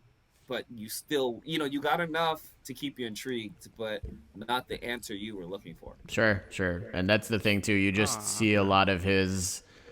You really see his sort of obsession with finding Luke throughout the movie, with just how again he's just choking out all of his lieutenants and everything like that. And but then once he finds Luke, he's just kind of chill. Like, he's only fighting him with one hand, but he is still totally kicking his ass. And but he's like, you're like, hey. Wait, he's not trying to kill him. No, that's true. He that's wants true. to freeze him and Yeah, yeah, and yeah. make him. He's one just of kind his- of it's he's his baiting kid. him. Yeah. But to what Seville was saying about Vader, like I think I saw, the first Star Wars, and I think I saw Return of the Jedi because I didn't know the order, so I always thought Luke had the green lightsaber. So like when I saw Empire Strikes Back and he had the blue one, it really threw me off because I forgot about the lightsaber in the first one. So I just like my whole continuity, like when I first saw them was all off. So I saw like Vader's face first. And then when I saw Empire, I think that's the one I saw last. So like when they showed the behind the head, it didn't surprise me because I had already seen his face. So I was like, oh, that's just, I guess that's just Vader. Yeah. Didn't make much of a difference. But when they have the Emperor, I thought that kind of freaked me Oh, out. the when they show his original face. Emperor's Yeah. face, where they just superimposed like chimpanzee eyes over an old lady and then dubbed it with an old man. I remember Yeah. seeing that on the VHS cut. Is that I have what that, they yeah. did? That's what It's they did on the- originally. So it wasn't the Yeah. guy. It wasn't the guy. It wasn't Ian McDermott, the guy who they ultimately got for Jedi I didn't onwards. think it was his voice. No. right? Like I Oh, said, no. Yes, like, it was so before. Yeah, it was just because this was the Emperor was this boogeyman that they like just name dropped for the last movie and a half, and then he goes to take the call. He's kneeling, and yeah, it's not the guy that we're all familiar with now. Like I said, they just No, I remember that. Mm-hmm. I remember it's not him. Like, it was another head. Yeah. But I didn't know the head was comprised of chimpanzee eyes and an old lady face. Yeah, Nice. that's that. Because it was already freaky enough yeah.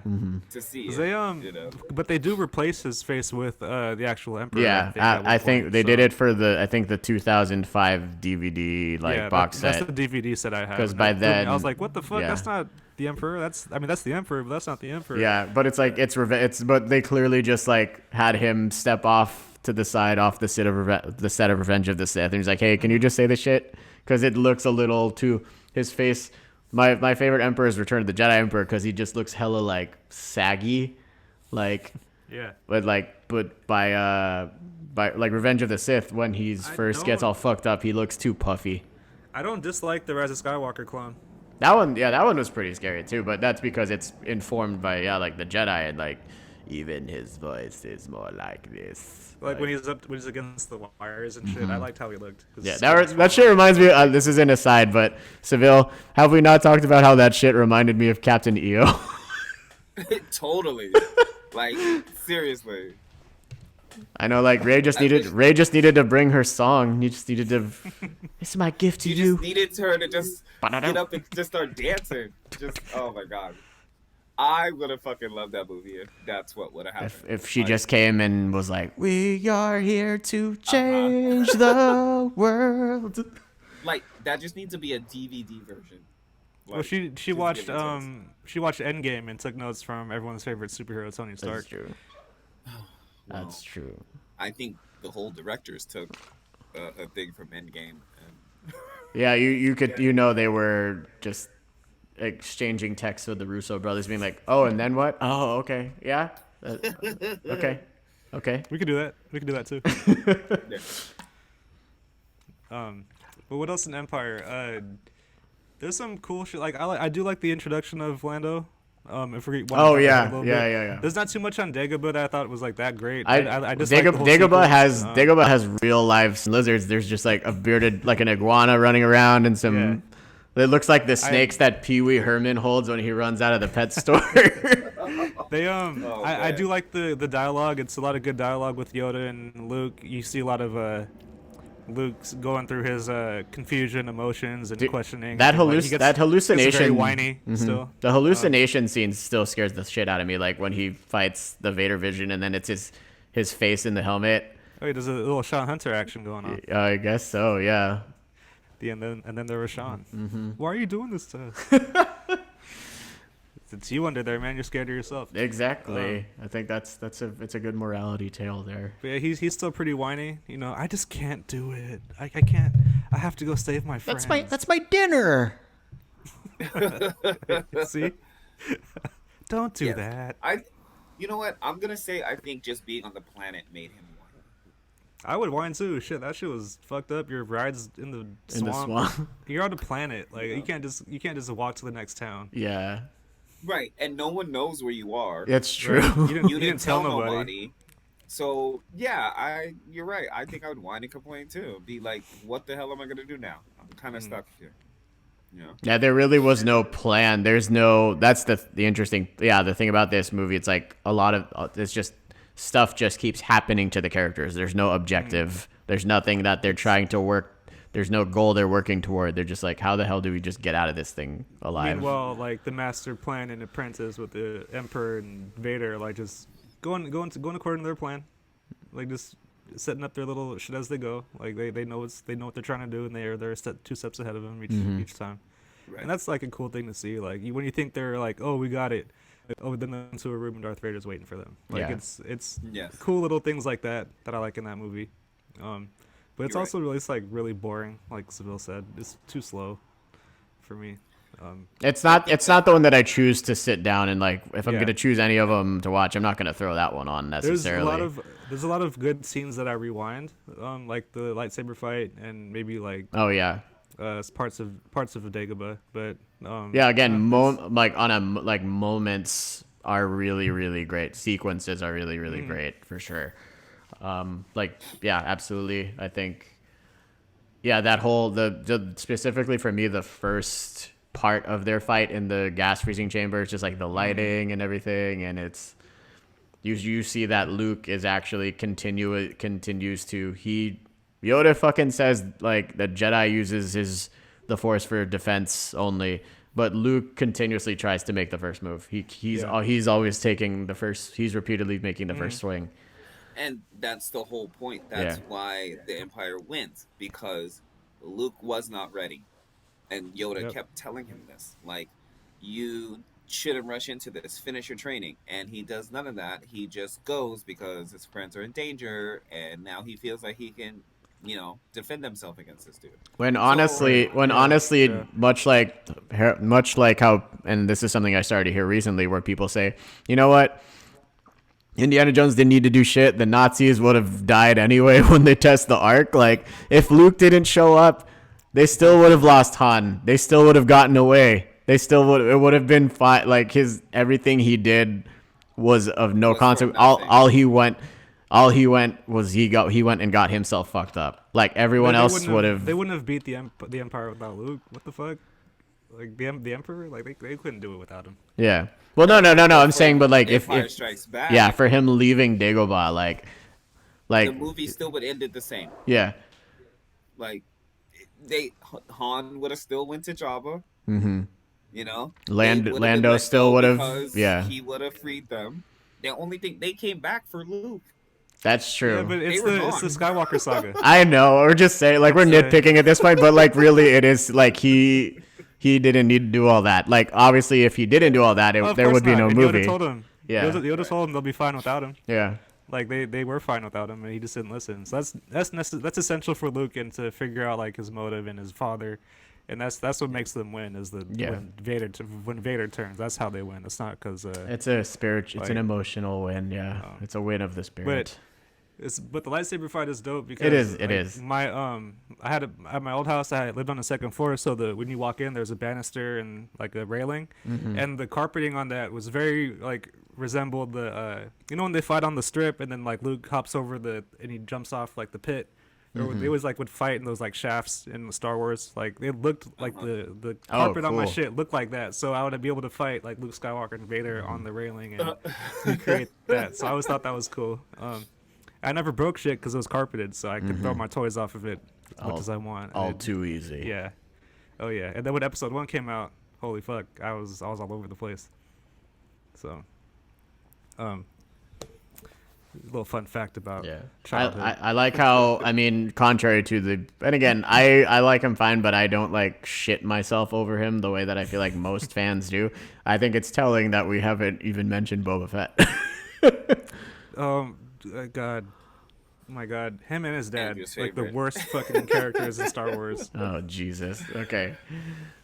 So yeah, You know what? what? I mean- yeah, what? Let's talk about that for a little bit.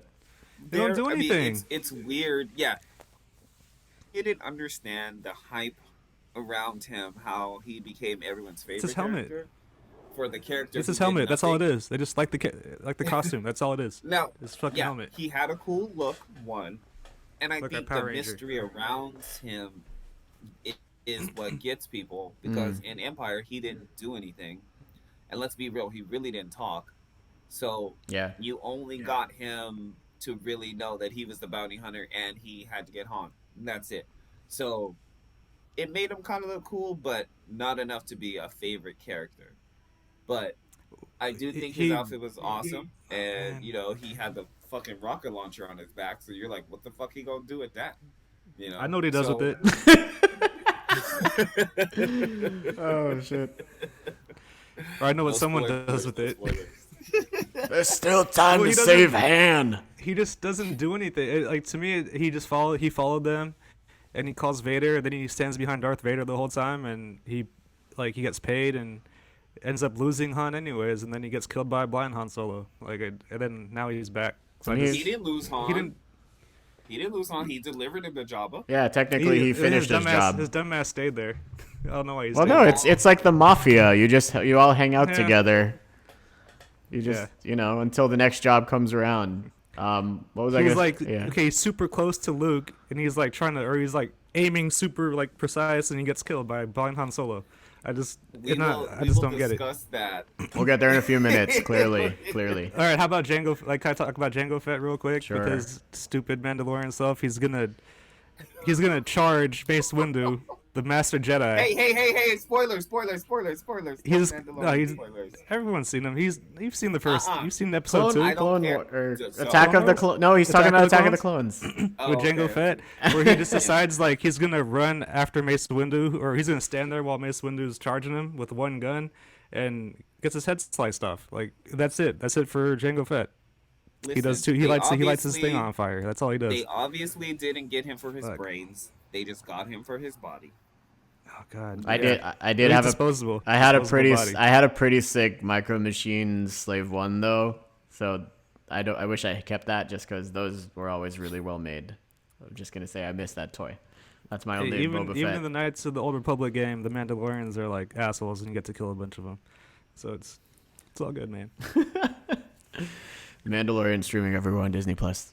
But Yes. it's quick. That was just a quick plug. But the character is cool though. I will give him that. Like, despite his run in the first 3 trilogies, I wanted more. I'm not gonna lie. Like, I hate that when we did get more of him, he died. Jar Jar Binks has more balls than Boba Fett. Dude, Dude, don't say that. Jar Jar Binks is more vital to the shit than Boba Fett. Miso no ever have was. no booba. I mean, we can say that about a lot of characters in Star Wars. Let's be real. Exactly, which is I don't get where the hype came from, except for the costume. Oh god. But He looks like one of those he looks like one of those VR Troopers villains with his little costume. I could probably find the villain. We know it's all Japanese, so that was probably made before Star Wars. Anyways, So I just really wanted to hear you like rant against Boba Fett. That was just me baiting you, and you took the bait. So thank you. I needed that. You were building up. You need to get it out of your system. So I do really like the scene where Luke telepathically talks to Leia and they go back for him. Hear me. Yeah. If you want to switch on to Yeah, that was pretty dope. I better mean, note. that's another. Yeah, because I think he tries that first. He does that first, and then he's laid out in the Falcon, and then Vader's like, Luke. And he does Yeah. it to him. He's like, damn it. Yeah. Yeah. And then he just has that, like, nub where his hand used to be. Like, it's just, like, a little stub thingy to cover up the wound. I mean, that movie has great takeaways. Like, there's some really awesome bits and pieces in that movie. You know, like the Han getting turned into carbonite, and the battle sequence, Luke losing his hand. You find out Vader's dad, like all those things. But there's also like the one-liners in this. Like for me, any Star Wars lines I know come from this movie. And even though it's my least favorite, like the one-liners that I know are mainly from that movie. So it had a lot of good chunk of stuff. Yeah. I think what happens is the way it's connected, there was, for me, not a lot of stuff to connect it together. So it does seem boring. And it does, I mean, you know, they're on a planet that's mostly white most of the movie, you know, and that is like, okay, that doesn't, not too appealing to me. Oh, yeah. Even Cloud City, the interiors, it's all just, like, white on white. Yeah. Yeah. It's a good point. You know, and like, you know, Andrew said, like, it started out, you got excited because you're like, oh, a cloud city, and you know, you see these orange like vehicles and It's color. kind of grim. Like when you actually get there, and then it's you pretty. get there and you're just like, oh, Yeah. this is it. Well, especially once you know that the Empire is all just occupying the whole city and everything like Yeah, that. yeah. Whoa. Oh, and speaking of one-liners, there's that. I think Vader even puts Boba Fett in his place, where he's like, "What if he doesn't survive? He's not worth anything to me." It's like, calm down. You'll be calm handsome. down, Like, bitch. the Empire Like, will compensate you. Like, Like, dude, calm your ass. we're calm your rich. poor ass down. We're rich, bitch. Like, Calm your broke ass down, Boba Fett. you're making a mess. That's my favorite Luke line reading. Don't I do mean, and that.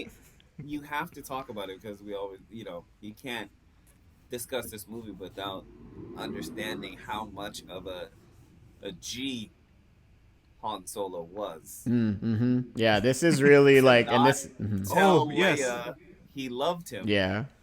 You know, like that moment alone is just like, dude, he's, you know, he went from the scoundrel you hated to the dude you kind of wanted to be.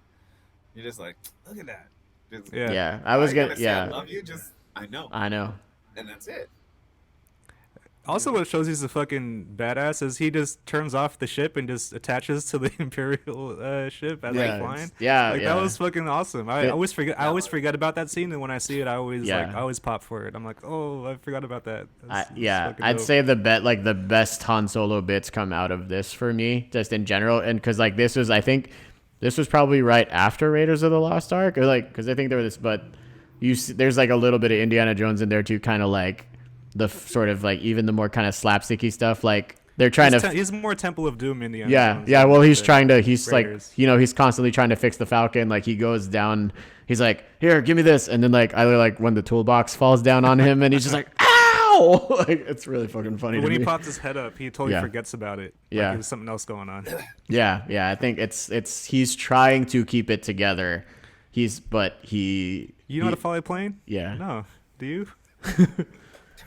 Like he's trying to keep it together, his whole kind of badass shtick, but like Yeah. he's in over his head. But this is how. So this is like how all the characters kind of respond to that pressure in different ways, which is cool to see. You kind of learn that he's always kind of been over his head. Yeah. Oh, absolutely. no matter absolutely. what. Yeah. Like this is, No, it's I been guess 3 years. I still owe Jabba all this money, like 3 Right. years at minimum. 3 years since the last time I told him I would pay him back, Mm-hmm. and then I joined the army to put it off. now the question is could the rest of this trilogy have survived without him if the rumor is true that he wanted to leave and not be a part of this anymore, and that's why they turned him to carbonite because, Oh, you that's know, right. Yeah, if he doesn't come back, well, he's there in spirit, but yeah, if he comes back, then we can unleash him and yeah. do what we Yeah, want. well, we'll definitely get we'll circle to that when we get to Jedi. Do we want to just Money, close up? Do we want to just money close up talks. Empire? That's Yeah. true.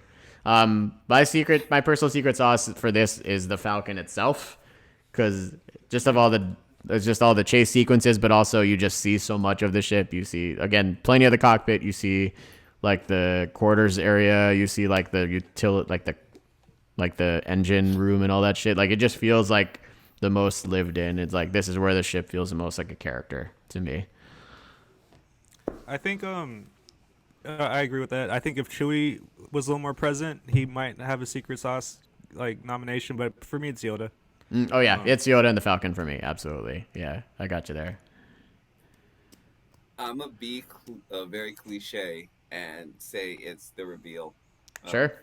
mm, uh, Luke and Vader being related, only in the sense that because if people don't watch this movie and then when you show it to them, their expression is always the mm-hmm. best to know it's coming.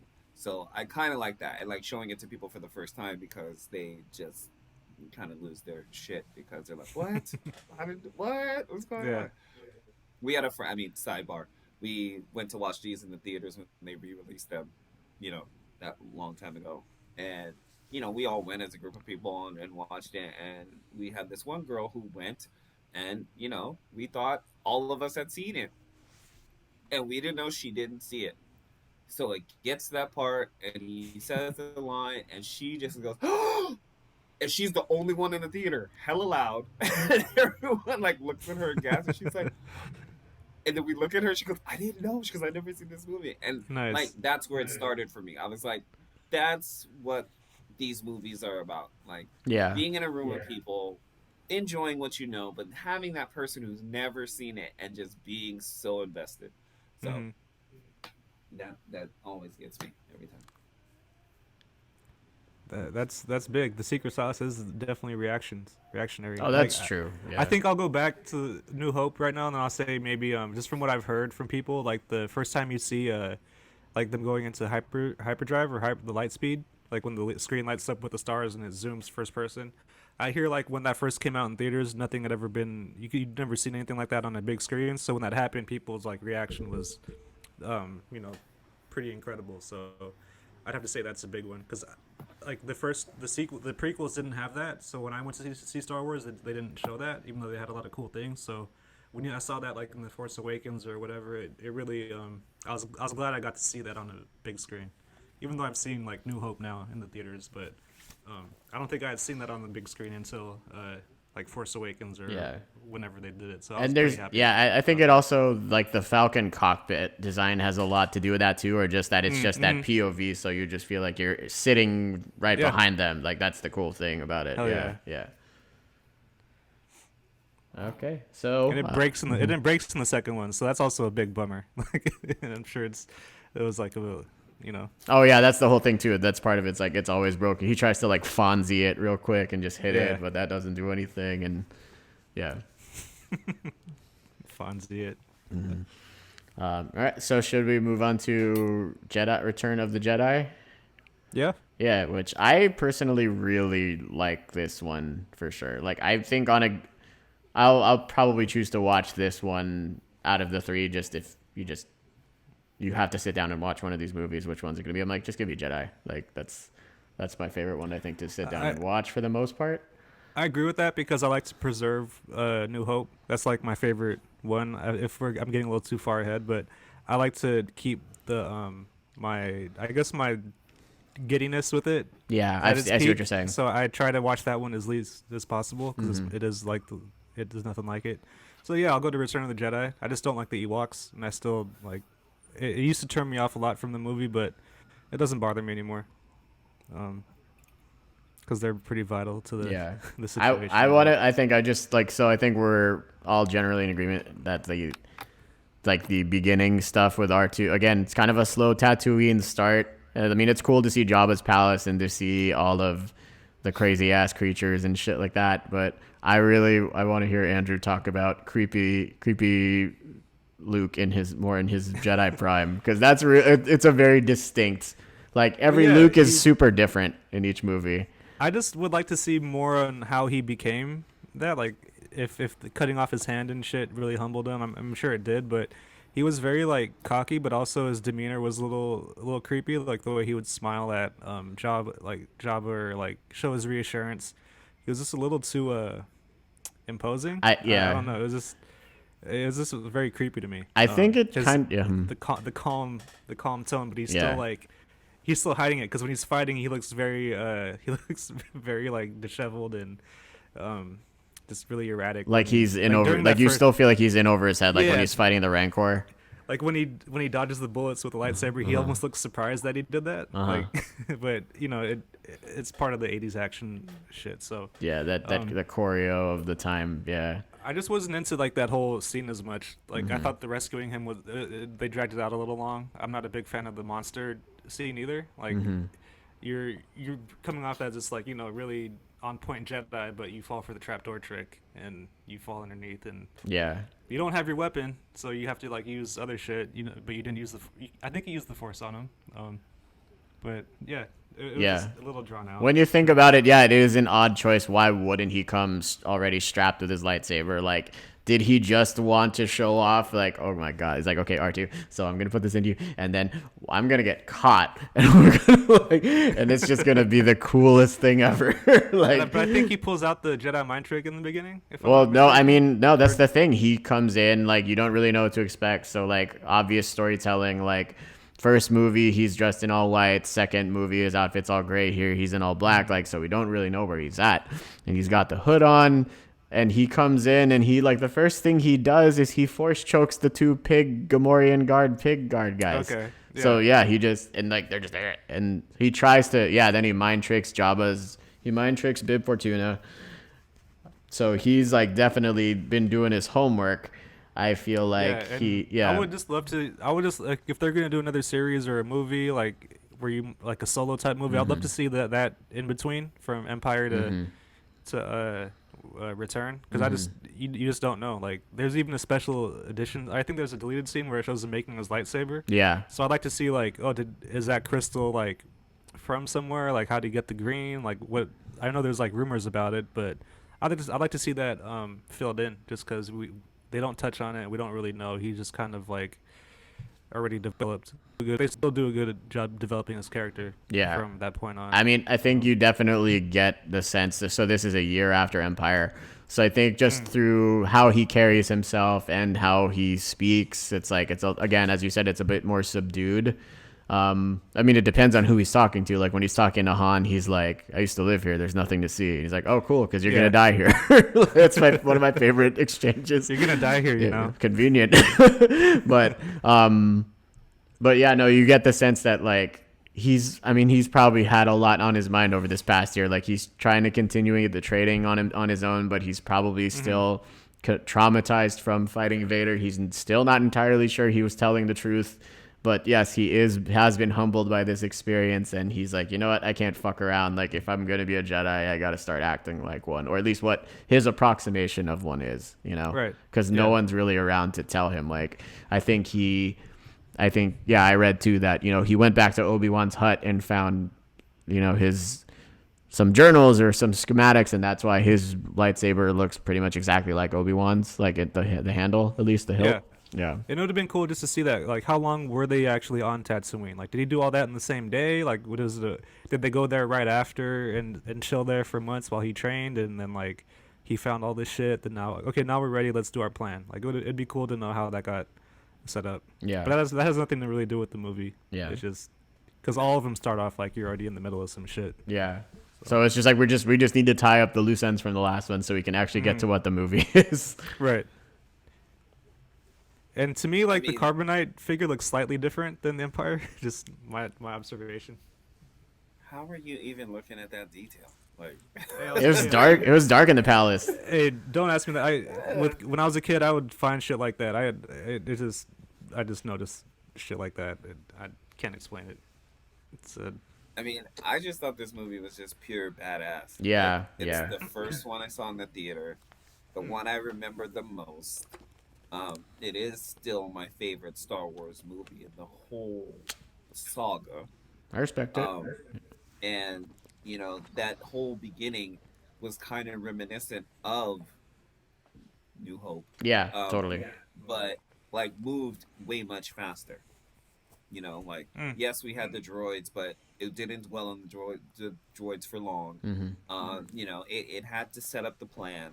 And to what Andrew was saying, I think, that plan had to take a while. I don't think they just were like, okay, cool, we're just gonna hop in here one right. day and, do it. I think, obviously Lando had to infiltrate Oh yeah, he was that place undercover. for a while, Oh since he was yeah. there. And, you know, you had to get the droids there and get trusted. So, I mean, I think it was a thought out plan. And was he training? Sure. But my question is, why did it take him so long to visit Yoda? If he was training this time, then why did he go back and see him like he was supposed to? Why did he wait until this moment to go back there? So, He didn't. what Did he have was his he X? doing He had at his this point? X-wing. Yeah, he had his. He could have gone Well, back to Dagobah. yeah. Yeah, No, but remember, he says, I'm going back because I made a promise. yeah. Because Mm. he made that promise in the last movie. I'm coming back. So, if Well, you're like Michael fulfilling said, that promise, he thought he was already a Jedi because when he's in Dagobah and he's talking to Yoda, he's like, "Well, then I am a Jedi," and he gets laughed at because it's like, "No, possibly. you dude, you're still kind of in over your head. Like you're." And and like Luke talks about that later on, like my hubris was my downfall or whatever the Hmm. fuck. Like Right, he always right. thinks he has it figured out, and he Yeah. just really doesn't. In That's some kind of wa- like the Skywalker trait. in some ways, in a lot of ways, I'm really ahead of him. I mean, but Jabba's palace is kind of the highlight of that movie. I hate it's in the beginning. I kind of Mm. wish it was in the middle or somewhere else because I feel like they gave you that, which was kind of one of the best parts of that movie, Hmm. and then we just get a crap load of Endor, Yeah, which yeah. you know, Which they were like, oh, there's let's show more creatures or whatever. Like let's actually like right. populate this and make it feel more sci-fi. But yeah, just to bookend the movie was a weird choice. And yeah, but I mean, like, yeah, it is a great setting. You're like, damn, like this place looks like it's like you get kind of like a speakeasy kind of vibe from the palace. Right. Yeah. Although the extended like the special edition stuff, I just feel like I'm watching the Men in Black music video with the lady with the anteater lips lady You singing. were so. I mean, I could do without that Yeah, we don't scene. need that. Yeah, Like, yeah, That's why I don't like that opening scene as much. It's just too much. It's very gratuitous with a lot of that kind of stuff. Um, but as far as like being on the palace and Leia doing her thing and Luke's speech, dope. Yeah, dope. Luke's little speech on the plank, and I mean I guess Boba Fett dying was like kind of cool. for But you. well, even the way he went out, but it's a cool scene. Yeah. Like I think Michael put up a post like this is like the most badass thing I ever saw. Yeah, at like the time. way Like, the music is just kind of like setting it up, like brum, yeah, brum, yeah. Yes. brum. Yeah, that's probably maybe my second favorite like music cue in in the whole trilogy. And it's cool like when you see the lightsaber peek out of the droid or Mm-hmm. R2 and you're like, oh shit, something's gonna happen. And That's definitely pretty my tight. favorite. I mean, and we'll get to this, but that's definitely my favorite saber in the whole Okay. trilogy, though. Just like the way it sounds too. It's just got a different like like kind Okay, of thing now into it. did Luke use the Force to catch it, or was R2's aim really that good? Oh, That's good. that's kind of my Maybe that's both. Wow. that's my Greedo that's my Wow. Greedo and Han thing of this movie. Is like, Oh. did he use the Force to catch it, or did he just throw it in the right spot? I don't know. I'm gonna say it's probably a combination of both because if you realize where R2 was, I think there's a canopy That's on true. top of Yeah, that yeah, barge. yeah. So technically, if he didn't shoot it at an angle, it probably just went up. So I Mm-hmm. think I'll give Luke some force grab on that. Why not? You know, Just to he help. pulled a Thor's hammer and Yeah. you know Yeah. Okay. got it to where it needed to be. How many has it? Okay, how many have you or anyone you know tried to like replicate the plank move, like I thought about it. at a swimming pool or whatever? I've thought about it, but I was scared I was gonna break my nose. Like it just didn't seem like I'd be strong. Like it, I knew it wasn't gonna be a good idea, but I definitely thought about it. I don't think anyone I know is that foolish to do it. Um, I personally would never do it, not especially not in a pool because It's I slippery mean already. There's that everyone's feet goes there. I've slipped off enough diving boards, let Mm. alone wanting to try and replicate that. Like, no thanks. Like I'd do like a front flip off of one, but like spinning around and not hitting your face on that, like I know I wouldn't be able to do it. Yeah. Yeah, he really likes. I think that was the thing he enjoyed the most about tapping into the force is doing flips because like as soon as he learns, he's just doing them like at like whenever the opportunity presents itself. Did you notice Qui-Gon Jinn never does a flip? Oh, that's a good point. No, because he's only in one movie and he dies very quickly. So I do. Well, even in like one of the video games, when you do like the double jump, you could do like the double jump would be a flip. His was just like an extra Mario boost up. It was pretty funny. Because then you would have to animate because he had too much hair. Because then you would have to they'd have to CG animate like the stunt doubles like Yeah. wig moving in a flip motion. It just wouldn't look that cool. I mean, I think Liam Neeson was young enough to do a flip. Yeah, but I think that would cost more money for him to do a flip. Yeah. He, you know, Oh, of course. he's not used to doing flips because he's too busy chasing people for stealing his daughter, so or his wife. He's the only one that's allowed to kneel down in the middle of a lightsaber fight That right there. and take a rest. Just pausing. Just take, Like yeah, a little- take a little breather. rest. I mean, Luke kind of takes a pause, just hiding under the rafters and shit. No, he was Oh, being yeah. a coward. He was hiding. He was not That's trying to true. catch it. He was not just chilling. Like, Hey, but he gets triggered. you know. Yeah, Oh, and yes, so he does, and that's kind of. It's one of my favorite parts. Oh, I love of that. the- I love that whole aspect of the throne because- scene. Yeah, yeah. Like, I again, you know, my whole takeaway from this is Vader. So, you know, watching Vader grow as a villain in these three movies, like you see him, we introduced to him, he is just a villain. He's just muscle. Yeah, Yeah. yeah, Well, no, we don't know that yet. We just know him as a villain. yeah. And then in the second, we realize that there's more to him than we know. So now he's kind of like a badass villain. But then in this one, you realize he's the muscle. Oh yeah. And, you know, you have the Emperor who is way more scarier of a villain than he is. You know? And at this point, you know, he just wants Luke as a son. Like, that's all it is. No, I Yeah. told Andrew he's like Dr. Evil. He just wants. Yeah. You he ex- just wants to be loved. You at this expect to point. now you want a relationship? Come on, I hate you. And you know, as Give Daddy a hug. Sorry, As go ahead. bad Go as ahead. that is to see in a villain, you know what I mean? Like, you don't want a soft side in a villain. Like, you want him to be like super badass this whole time. That moment of pushing buttons just does it, and it's great to see him like go over the edge. Yeah. and, you know, lose Sister. his shit. Yeah, that was pretty Pretend fucked up. he's- Pretend he's your little sister. No.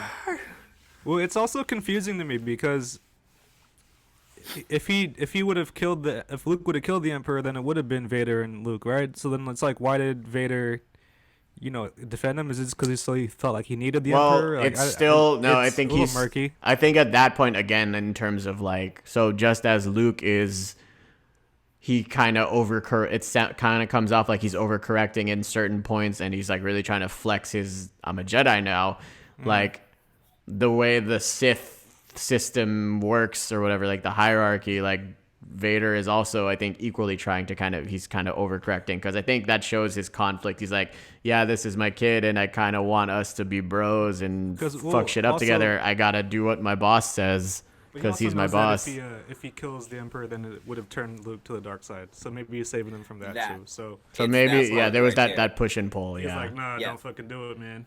But I'm gonna push your buttons. Probably would have definitely turned to the dark side by completing that task. Yeah. You know, and then the thing is, because in the Sith lore there's only two, so Master they and would apprentice. have to rule as father and son. Yeah. But like on the evil side. But then he's like, oh shit, point, that means there's a chance he's gonna kill me. He might kill me at some point anyway, because that's what you do. Yeah. Right. Yeah. You know, so with Vader killing the Emperor, it eliminated that because Vader then was going to die. So it kind of just swiped that right out the way. And he fulfills the prophecy. Dun dun dun. Which does he? for like 30 years, for maybe like 20 minutes. It's fucking semantics, because it's a clone. But is it balanced? It's not even really him. It's not balanced, because for there to be balance means good and evil. Yeah. It doesn't mean no evil and there's good. So did he bring balance to the Force? Well, he was supposed to destroy the dark side. That's part of what Liam Neeson said. Because that was their idea, right? There wasn't supposed to be dark, so for that prophecy, it was like, oh, you destroy the Sith and bring balance to the Force. So it wasn't like, we're just gonna leave one Sith and we'll have like 80 Jedis or 1,000 Jedis. That's not balanced. So it's like, complete balance is no good or no bad, I guess. I think that's also why I really just I think even when I watch these, I just still watch them in a vacuum, so I don't really consider too much the later lore stuff, where it's like, because actually this brings us to fucking Obi-Wan's most infamous quote, I think. He's like, it really all just depends on your point of view, like how you're interpreting this, like, which actually is solid, like, because that is, I think that's a good lesson for fucking everybody. Like, everyone's got a different point of view, like, but if you're not really willing to hear people out and see where they're coming from or why they're doing the things that they're doing, like, that's not a balanced approach. Half truths. That's what that is. And I know that all too well, because, you know, working with kids, I give them half truths all the time.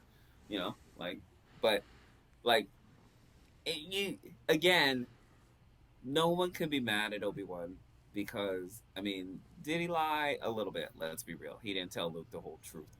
But to get Luke on the path he needed to go, yes, that's what he needed to tell him. I mean, and we've had this discussion like many you have times. To kind of take into account like what you know now with Star Wars. It's like, well, how does he feel? He's the one that chopped up Anakin, so he pretty much was dead. Like, he's the one that did that shit. So it's like, the guy he knew was no longer around. It's just this fucking robot that's intent on killing people because he lost his love life, or he lost his wife. So it's like, you kind of have to take into account now, like, what you know about Star Wars, and look at it like that. Like, he lost his brother, so now he tells Luke that his dad's dead. Yeah, for sure. And as far as he knew, as you said, like, he wanted out. He was like, you know, I'm just trying to retire and be a ghost and let's chill out. And I'm sure at that point he didn't have a mission on his mind. Like, okay, I'm gonna go do this. Like, no, your father's dead. Like, I'm not trying to go nowhere. I'm trying to sit in my hut and just live my life. So, you know, of course, you say that to him. And then you realize, now that you got to go on this mission and you want him to go, you got to start giving him tidbits a little more and kind of go back on what you said. Yeah, because if he knew that, he would have dwelled on it. It's like parents who stay together until the kids are 18 and then they get divorced. And, you know, I think I mean, let's be real. This whole movie is about daddy issues. And that's the main subplot of this movie. And I kind of think, and maybe, Michael, this is, you know, one of the reasons for you too, is, you know, most of us have daddy issues. Yeah, I was going to say, like, my dad knows how to bait me whether or not he's deliberately doing it. Like, I'm like, he'll say certain things and I'll be like, yeah.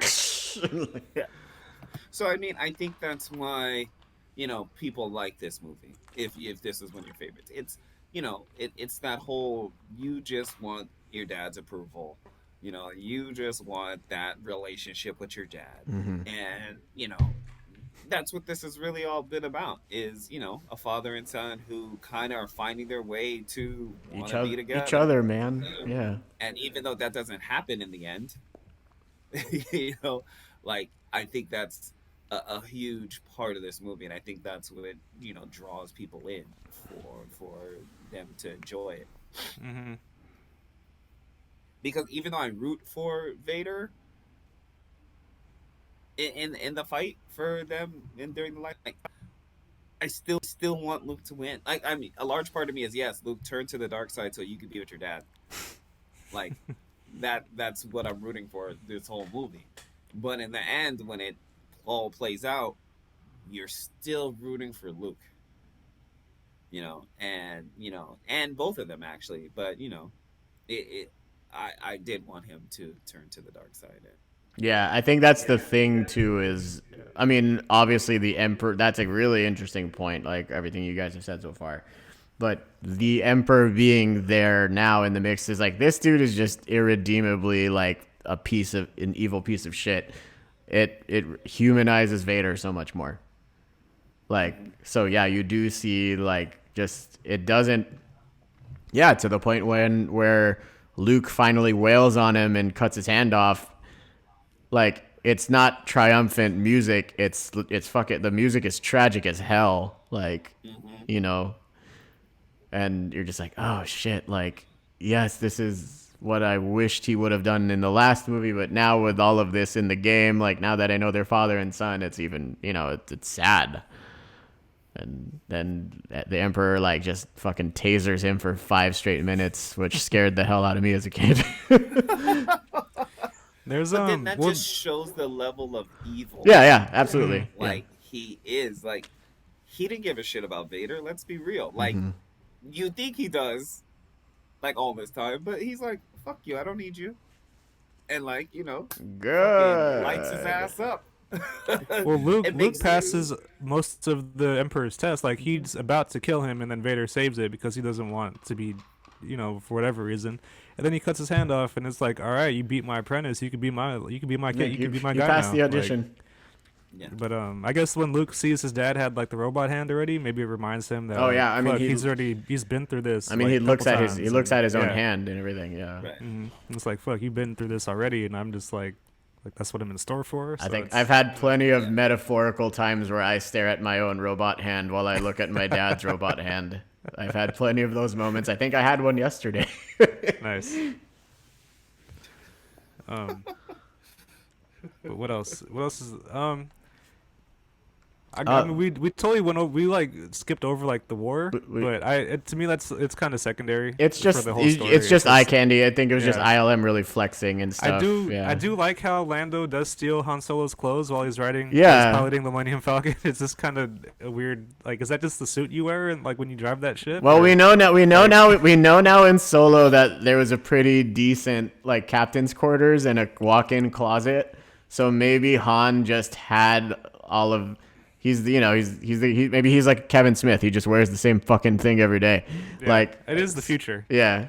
So So maybe he just grabbed one of those and he's like, well, this was mine in the first place. So Well, how do we know when he, purchased the Millennium Falcon that the clothes weren't part of the deal? And Oh, those sure. are really I just- Lando's clothes. so I thought it was funny. And It's Han like is wearing is he- Lando's clothes. Yeah. Like, we It's don't like, is he know. wearing Lando's clothes? Like, it just looks funny because they're wearing the same exact outfit. yeah. Yeah. I mean, it would make sense that Han is wearing Lando's clothes and not the other way around. only Yeah. Because, Oh yeah, because Han is the, fucking Han Solo's a bum. He getting probably by just to freeloaded buy, the clothes. Yeah. Well, he they're won the cool. ship I don't have to buy any from clothes. Lando. Yeah, in the card right? game. Yeah. In a card game. Yeah, Well, so like, Right, it yeah. probably was Lando's clothes. Yeah. Like, hey, this still fits. Yeah. So, yeah. Here we They're go. the So same. They're like the Lando's same really just wearing character. his clothes. Yeah, yeah. They are the same character. pretty Lando's much, so just it's a like- little more suave. Like, Yeah. Yeah. for sure. Yeah. They're both just hustlers that just Yeah. fucking swindle everybody. You're talking to the ultimate hustler. So speaking of matte painting, Seville, I think that my favorite like matte painting background is in this movie when he's like, "No, dude, seriously, take her. You need all the help you like." And they're clearly just standing in front of a fucking giant painting of the Falcon, which is like, I mean, that's pretty great movie making for the time. But like, yeah, it's just always kind of distracting. I'm like, that looks really flat, and I'm just like, I hate how fake Hollywood is. And you know what? I mean, I was watching it again, as you know, last night, and it's weird because we have this technology called HD, Yeah, yeah. In which HD, it's so you much more don't obvious. need. Yeah, and with back then when you were watching regular TV, it just kind of all looked, like it could be real. That's why I can't really watch like that shit on a 4K TV or something because It just points out all the like flaws. they were and playing more. Pirates of the Caribbean at Best Buy and it just looked like I was on a set. Like it looked like it was like a stage play. And I was like, this is a little too real. Like you guys took the filter out or something, or like I still need a layer there to make me know I'm watching something. I don't need to be right next to fucking Jack Sparrow. Like it just, yeah, it looked a little weird. Yeah, those like those 4K TVs make anything you're watching look like like a soap opera. Yeah, it's cool Yeah. for like sports, but as far as like movies that are like fictional, it kind of doesn't make me suspend my disbelief. Fictional characters. Fictional characters, yeah. Um, what else? We didn't really talk. We haven't even talked about all the Endor Ewok shit. Do we have? I mean, I mean, it's I'm there. sure people don't want to hear about it anyway. Yeah, I mean, I think it's been beaten like. They just have a really cool song at the end Yeah. Yub nub. with the Well, with the little flutes. Oh, the flute. Oh, the remix. Yeah. The new version. That I like that song. I like the original. Yub nub's good too. Yeah. Yeah. Um. My friend wants I'm to. not- I My mean- friend wants that to be his entrance song when he gets married. Yep. Alright. Yep. People record that Why stuff not? now. Like, Yeah. yeah, No, I'm sure there's a version of it somewhere that still exists. it's probably on the Try to soundtrack. be on the original Star Trek. The Star Wars, Return of the Jedi album. Yeah, But I will go on the record and say, the Ewoks did not bother me. Like, Yeah, I'm I fine with them. Still don't understand, the uproar people had with them. I said earlier that I feel like it was a bit much. Like, I don't feel in this third movie we really needed to be introduced to that much new characters. Mm-hmm. I think it just But, set a I weird mean- precedent for me.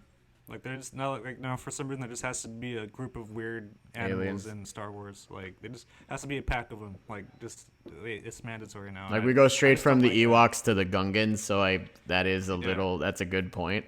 And then like the snow, those snow crystal things were kind of cool. The but crystal I thought it was foxes. just- I thought it was Well, just that like, was. I mean, they didn't talk at least. Like they just looked like Pokemon.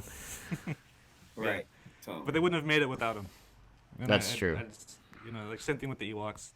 But yeah, I think that was supposed to be George Lucas. I mean, I think from the beginning, he was, in drawing historical parallels, like the, what was it? He meant for the rebels and even and then in Ewoks to be representative of like the Viet Cong and taking down like America because he was really critical of the Vietnam War. So I think that's why this like arguably primitive people who have less advanced weaponry being able to take down this big, scary, sophisticated, weapon government machine or whatever the fuck.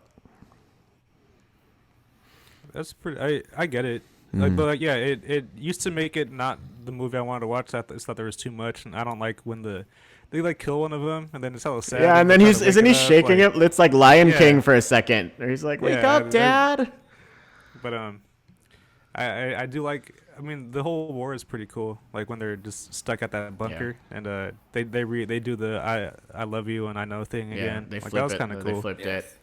Yeah. Not as dramatic, but it was still pretty cool. Han Solo just taps a officer on the shoulder, and he's like, "Oh, nope, not there, right here." I mean, there's two things that I like about being on Endor. One is Han is the only one wearing a camouflage trench coat. Oh yeah, he's got the duster. Yeah, Like- everyone else is wearing But ponchos. he still steps on this twig. Hey, it's me. But I mean, still, how G is that? Still, like, oh, I'm Yeah. not gonna wear what y'all are wearing. I'm gonna wear this, and you're gonna make me one that looks like this.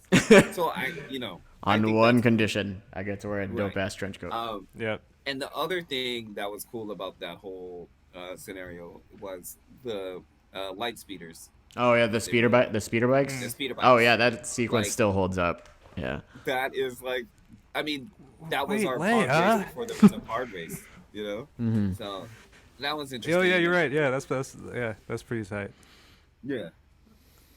So I enjoyed Yeah. that a lot. Especially, I remember too watching this like behind the scenes VHS or something about how they made the trilogy, and when you consider it was just a dude wearing a camera on his body, walking through the redwoods, and then they just sped that shit up, but like still Yeah. like that shot where You they get to be duck, walking for a long ass yeah, time. where Like, they duck under a log. I still get like kind of a jolt, and I'm like, oh shit, Yeah. like you feel like you're gonna hit it too, like because it's all these like POV shots. there was a Star Wars arcade game. I don't know if you guys ever played it, but there was a level where you Oh, yeah. are on it, and No what? Yeah, and then you fight Vader at the end with the lightsaber. I played the first shit person. out of that. That was my Yeah. favorite game at Malibu Grand Prix. We should. I want to like get could that. I want to get that never- arcade game, but I yeah. do too. I can never get past the speeder bikes though. Like I always crash because my reflexes were just. I don't know if it was just being in the arcade. Well, and the couldn't stick focus. was never that responsive. True. It was Fair. kind of sluggish when you try and push it in the direction. I- Like there was like weird amounts of resistance on it. I did the Vader fight, but it wasn't because like I beat the game. Like it was just available and I tried it and whip my Well, ass. because in that, if I'm not mistaken, you could choose what you wanted to do. So Yeah. you got like there were the three movies. Easy, medium, hard. So you could do, New Hope, Strikes Back, or Jedi. So if you did whichever Oh, you did, okay. you went through the process of the movie. right. So that's Jedi, why, like, if if you you got do far enough, Jedi, you you got start somewhere. with the speeder bikes. Got it. Okay. Yeah. That was a fun game. That was at Pier 39. I remember. Like I'd always play it. It was like in the back arcade at Pier 39. Oh yeah, yeah, that was the best. And it took always like $1 to Yeah. play, and you're like, damn. That's the only game I would play. I'd go there with like $5 and like, Uh huh. play.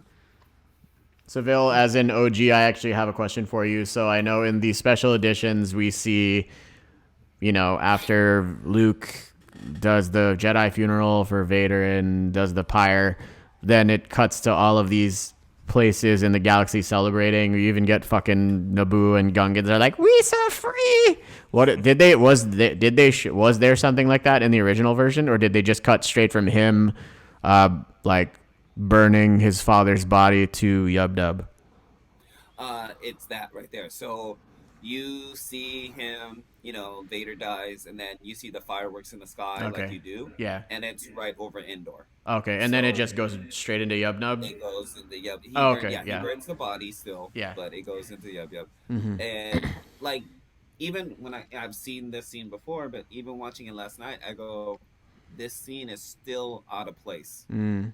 Like, I don't understand why it's there, but having that celebration across all the worlds, and those are places we have not been introduced to in any of these three movies. Well, no, they show. Well, it's weird because it's all CGI is what takes you out of it, because they still show Tatooine, they show Bespin, but then they show Coruscant. That's what I'm saying. Yeah, Like, Coruscant and Naboo, exactly. Yeah, it hella takes right, you out of we it. don't need those, because if you start in the way that it's intended, you don't meet those places yet. So it's kind of like, well, what is that, and why are they celebrating? Yeah. So it's kind of out of place. But if you watch them from the beginning, it still kind of makes sense, but doesn't, because you haven't been revisited those places in a very long time. So I still do like the original. Like I said, I like the song.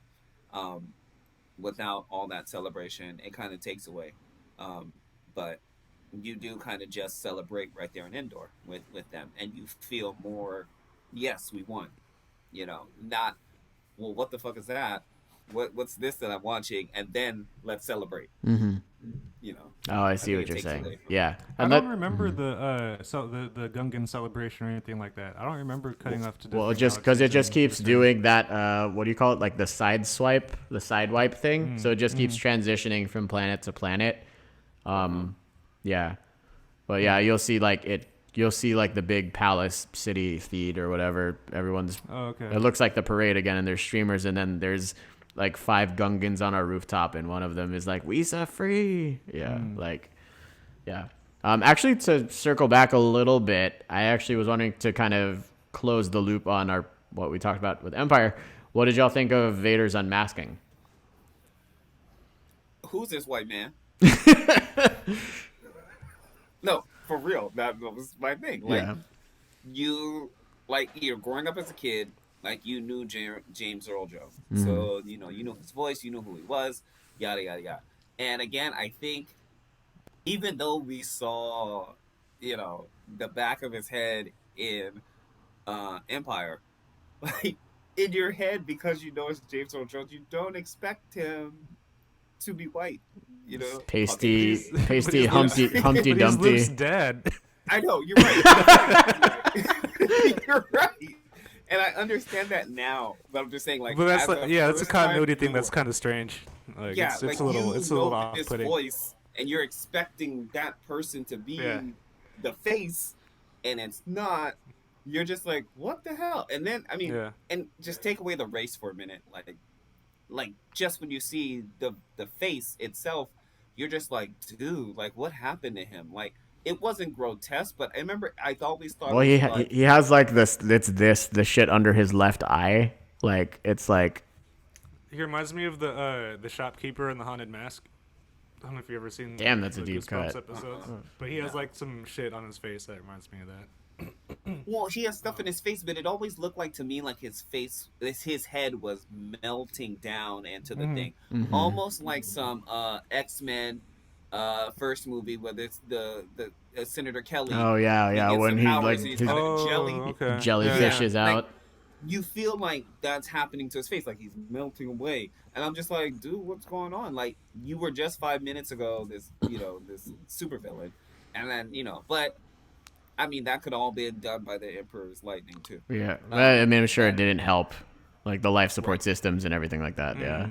But then they do But I explain just- it later. But Yeah. yeah, initial reaction is like you don't know that he's. I mean, you know he's like half robot because Obi-Wan says that, but it's like you don't really know what to expect when you see Yeah, his but face. you know and- his face is all pasty white like Dracula or some and shit. it's but, it's yeah. underwhelming because he doesn't look very intimidating. He just looks like a pathetic. Well, I think that's Yeah. I think British guy. I think that's also Yeah. kind of the point. It's like this humbling thing, like that scowling figure, whatever he looked like under the mask and shit is kind of gone. Like again, this is an aside. We've been touching on other parts of this universe anyway, but so fuck it. But I don't know if any of you guys have seen Star Wars Rebels at all, like the cartoon.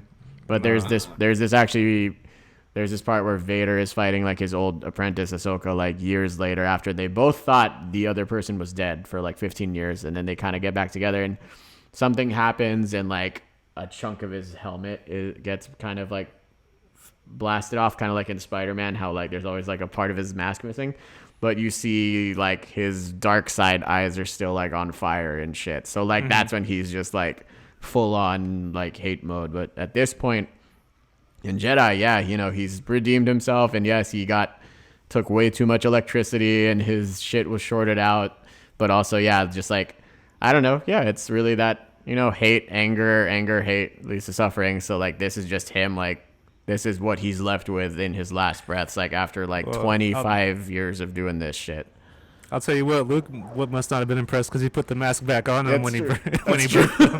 He's like, He's like, "Ugh." we're not ready for this. This is, hey, yikes. Yeah. But yeah, the unmasking was a little underwhelming, and I also don't really like how they replaced the original Anakin with the Hayden Christensen. Oh ghost yeah, at and the he's end. just giving you like the bedroom With eyes. some fucking like B-roll shots of him from episode 3. Like it just looks tacky. It doesn't look like why would I don't know. It just looks fucking. Why not bring Ewan McGregor back then? Like if we're gonna go to their prime. I know, and like the way they try to explain it, like that was him at his pure Jedi self. I'm like, nah, he was No, kind of it a piece. wasn't. He was done. He's how could you be on the council and not be a master? And we could say Anakin was never a pure Jedi. Like Qui-Gon Yeah. was never like a pure I Jedi. I did want to just like as far as we're referencing outside stuff now, what I think is funny is like when Luke is complaining to 3PO, he's like, I'm never gonna get out of here. Like, that's the same place where his dad was complaining like 20 years prior, 25 years prior. That's it's the Skywalker garage of complaining. Oh yeah. There was a compilation like on Facebook, I think, but they were like they put Anakin and Luke's complaining sequences back to back, and it's almost verbatim the stuff they say. Yeah. It's like it just isn't fair, and it's like it's not fair. He's holding me back. Yeah. If I could find it again, I would love to, but please. it's not on YouTube. It's like on Facebook somewhere. Please. I don't know. All right. So, secret sauce for this one for me is definitely, I would say Palpatine, and just the whole throne room, everything that happens in the throne room. Like, that's why I watch the movie, for me. I think for me, it's two things. I think I already talked about it. Was that the lightsaber scene at the end where he gets Luke to just release that rage. I mean, that's a key point of that movie that I just really enjoy. But it's the green lightsaber. Like, Good point. most of this movie you've seen all the same thing, and then you get to this last one, and you're just like, whoa. And we've talked about the color scheme throughout these movies, and so this just brings a different like aspect to the color scheme of the whole movie. Like, he's dressed in this black, but he comes with a green lightsaber, and it just complements all the fight scenes with it. So. And I think it also is like that color choice too of dress is like, I think it also goes to show, like, once he's finally facing off with Vader, it's like he's not that far off. Like, there's very little separating these two from each other at this point anymore. Like, so I think that's another cool little layer to kind of look at it with. Secret sauce. I mean, the throne room is a big one. I also don't mind like Han and Leia's little love, like their romance in this one. It's a little more relatable. Hold me. When he's like really upset, like, oh, you rather go with Luke? You could tell. Like, could you I've tell been Luke? there. Is that how you could tell? Yeah. I've been there, and it's not what you think. Like it's a good like sappy, cheesy representation of like teenage love sometimes, and it's like, and even adult life, I guess. But that's like a part that I thought was kind of cool. Low character development for hard ass Han Solo getting all upset at his woman. And and he gets one last like annoying exchange with 3PO. He's like, "Hey, get us our weapons back. Get us some supplies too. Hurry up, okay? I don't have all day." He keeps tapping him on the shoulder. But yeah, I think also when Luke surrenders to the team and they're in that little corridor. Oh and yeah, that's Vader a good scene. He turns on the lightsaber. He's like, "Oh, you made a new lightsaber," but that's a good little exchange with them. Like I thought that was a vital piece, and then it goes from there. Yeah. The Emperor, like, you don't need those, and he takes off his handcuffs. I don't understand why the guards didn't do shit this time. Maybe they ran away, I guess. I don't. Well, the weird thing is, maybe there's a walkway. He told them to leave. Yeah, he's like, leave us. Okay. Yeah. And So, you know what gets me the whole time in that room is there's those two things, those circular things with all the screens on them. Oh yeah, like they look like crow's nests. is it like the what's thing the that point Vader of those? sticks his saber through and Luke does the backflip? Yeah, And it yeah. cuts, like it's terribly cut. Maybe so it's they like, are keyboards. Like, Like maybe it's like They look like someone's supposed to stand there and man them, but why is it in a circle? It looks like maybe it's why do you need so many? Like, maybe it's a more high tech. Well, I'll tell you what it is. It's a more high tech version of Max Rebo's piano from Jabba's palace, because that shit winds all around him. So this is like the all digital.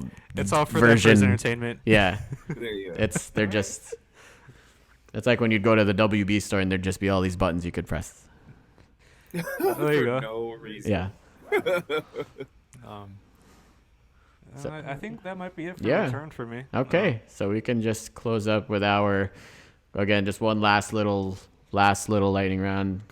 Call them galactic superlatives, because it sounds like super laser. But we can just go real quick one more time around the block. So favorite lightsaber, I'm gonna go Luke's and Jedi. Same. Obi-Wan. Okay. I like the blue and I like the handle. Just or actually maybe Anakin's or you know like The Darth original, Vader, yeah, the like the one that Skywalker. the first one Luke uses. But the green is so pretty. It's really pretty. Yes. Okay. Yeah. I'll rank them. I'll say Obi-Wan, then Luke's Shit. like the Luke green Okay. one, and then Darth Vader's because it's the same as the Anakin blue one. It's like Okay. the same model. So there you go. Wait, we're ranking things now? No, we don't have to. No, it's. I mean, Well, it's I first one that comes. Hey man, I like all of them. So Yeah. but I like Obi-Wan the most. So it's Okay. I have to put that out. All right. Favorite droid. Oh. I like. Man. My obvious answer is R2, but I do like the little droid that sticks out the door of Jabba's palace, and it talks way too low. It's like like the where it's just an I. Which he stole from like the Wizard of Oz or something. Oh yeah, yeah. That's it. Nobody sees the wizard. Not nobody. Not know how. That's a good one. That's a good one. Half of Darth Vader's body, I guess. That's a droid. He's half droid. 'Cause I don't like 3PO that much. Yeah. R2 is really cool, but I don't know if I like him as much. I do like him when I saw the new ones. I was like, oh, I miss R2D2, but you know, I could do without it. I mean, I kind of agree with Andrew. Like, I mean, the droids don't really stand out in these three movies much. That's a good point. Yeah. So, I mean, from the ones we saw, and just based on when I first saw them, I think R2, just because he had a bunch of gadgets and he could do way more stuff than C-3PO could do. That was actually real quick. Yeah, that Wizard of Oz. That's actually another solid pull because that's kind of like, I think parallels the unmasking of Vader. Like, pay no attention to the man behind the curtain, and then it's just this like weaselly dude, you know. Well, Wizard of Oz is like one of those first big movies Like of like ever, fantasy. right? So, Yeah. All right. I guess I could say R2 because he projects the hologram, and that's like a big. I Again, love that he's scene the too. So he's the ultimate plot device / character, but there's a lot of heart there at the same time. Yeah, he's a MacGuff. He's the MacGuffin in the first movie. Yeah. okay. All right. So next, favorite ship. Darth Vader's TIE fighter. Oh, the Interceptor. Nice. Yeah, Oh yeah, with his the specifically. curve, like the curved wings Yeah. and shit. Like that's just pretty cool. Yeah. I like that a lot.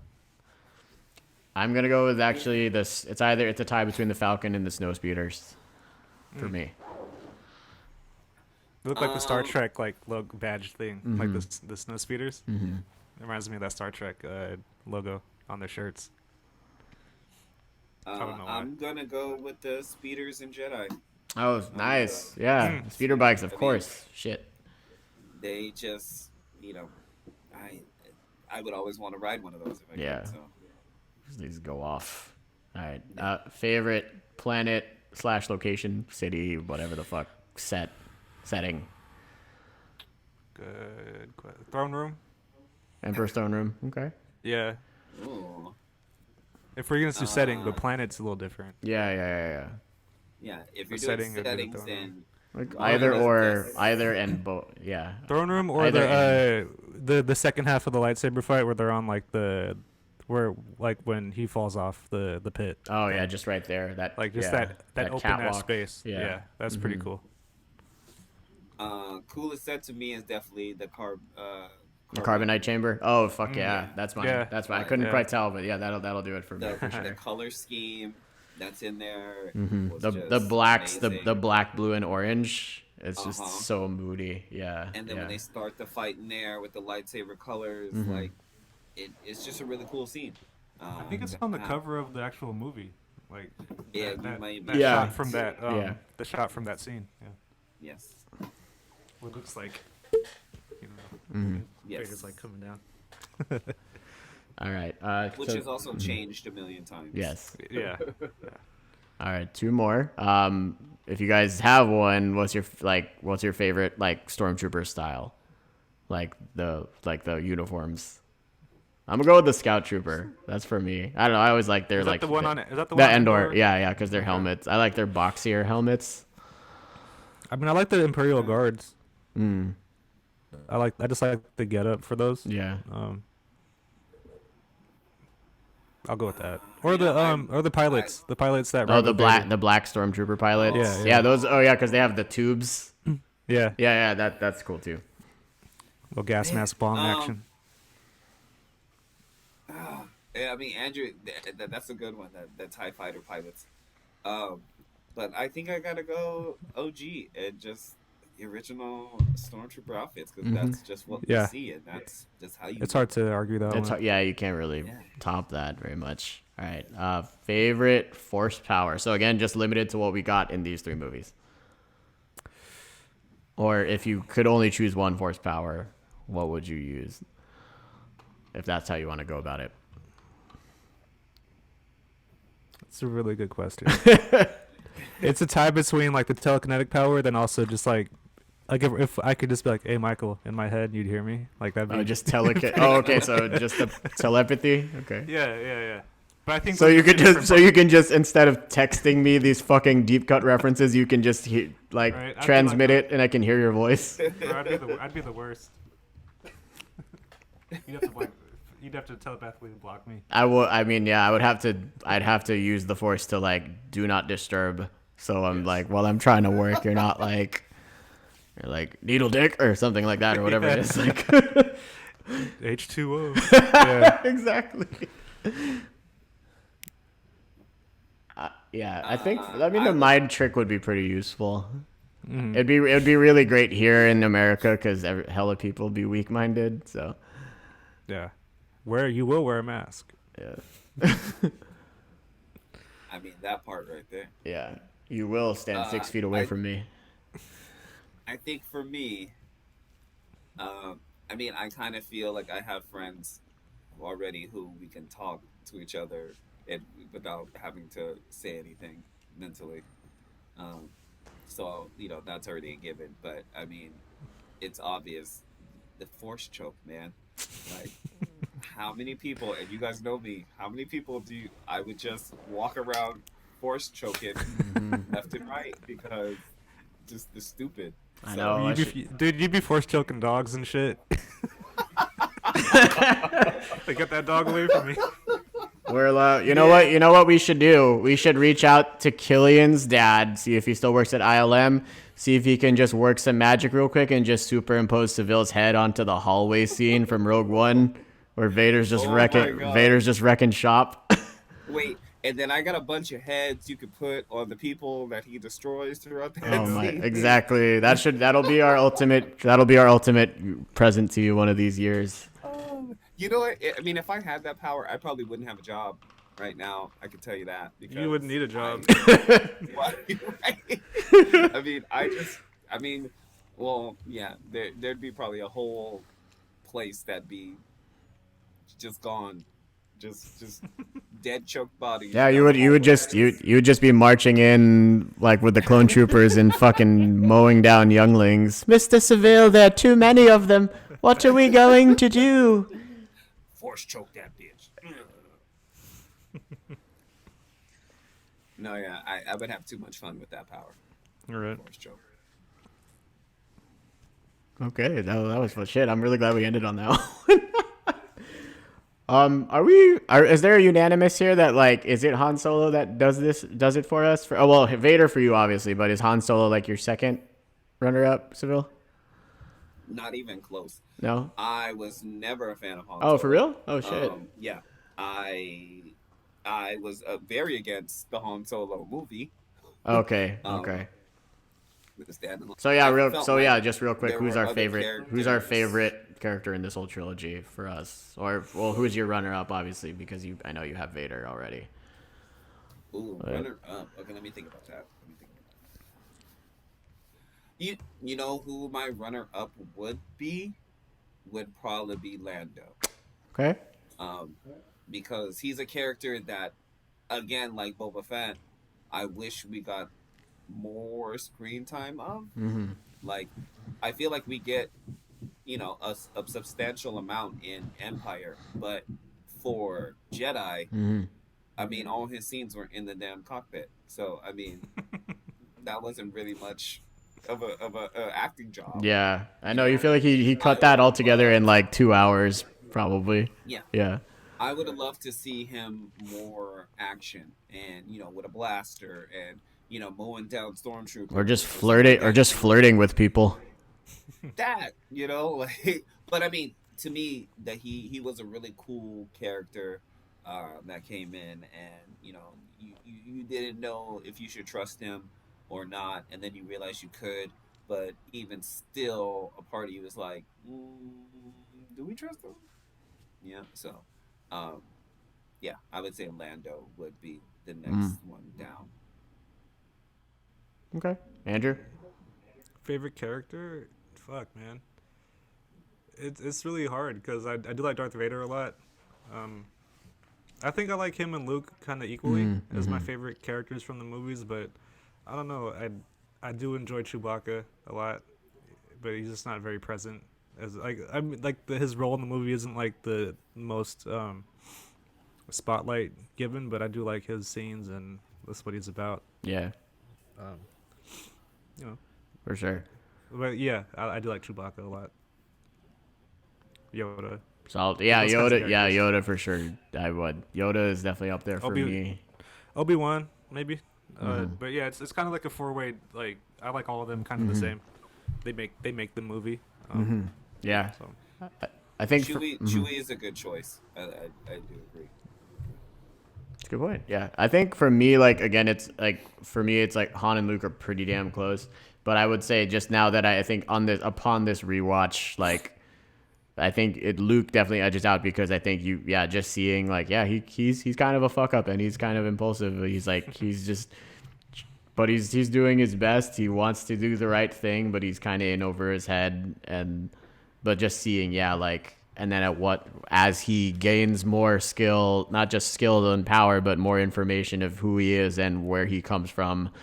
Um, but ultimately deciding like I can choose my own path in this, like that that shit really speaks to me, obviously.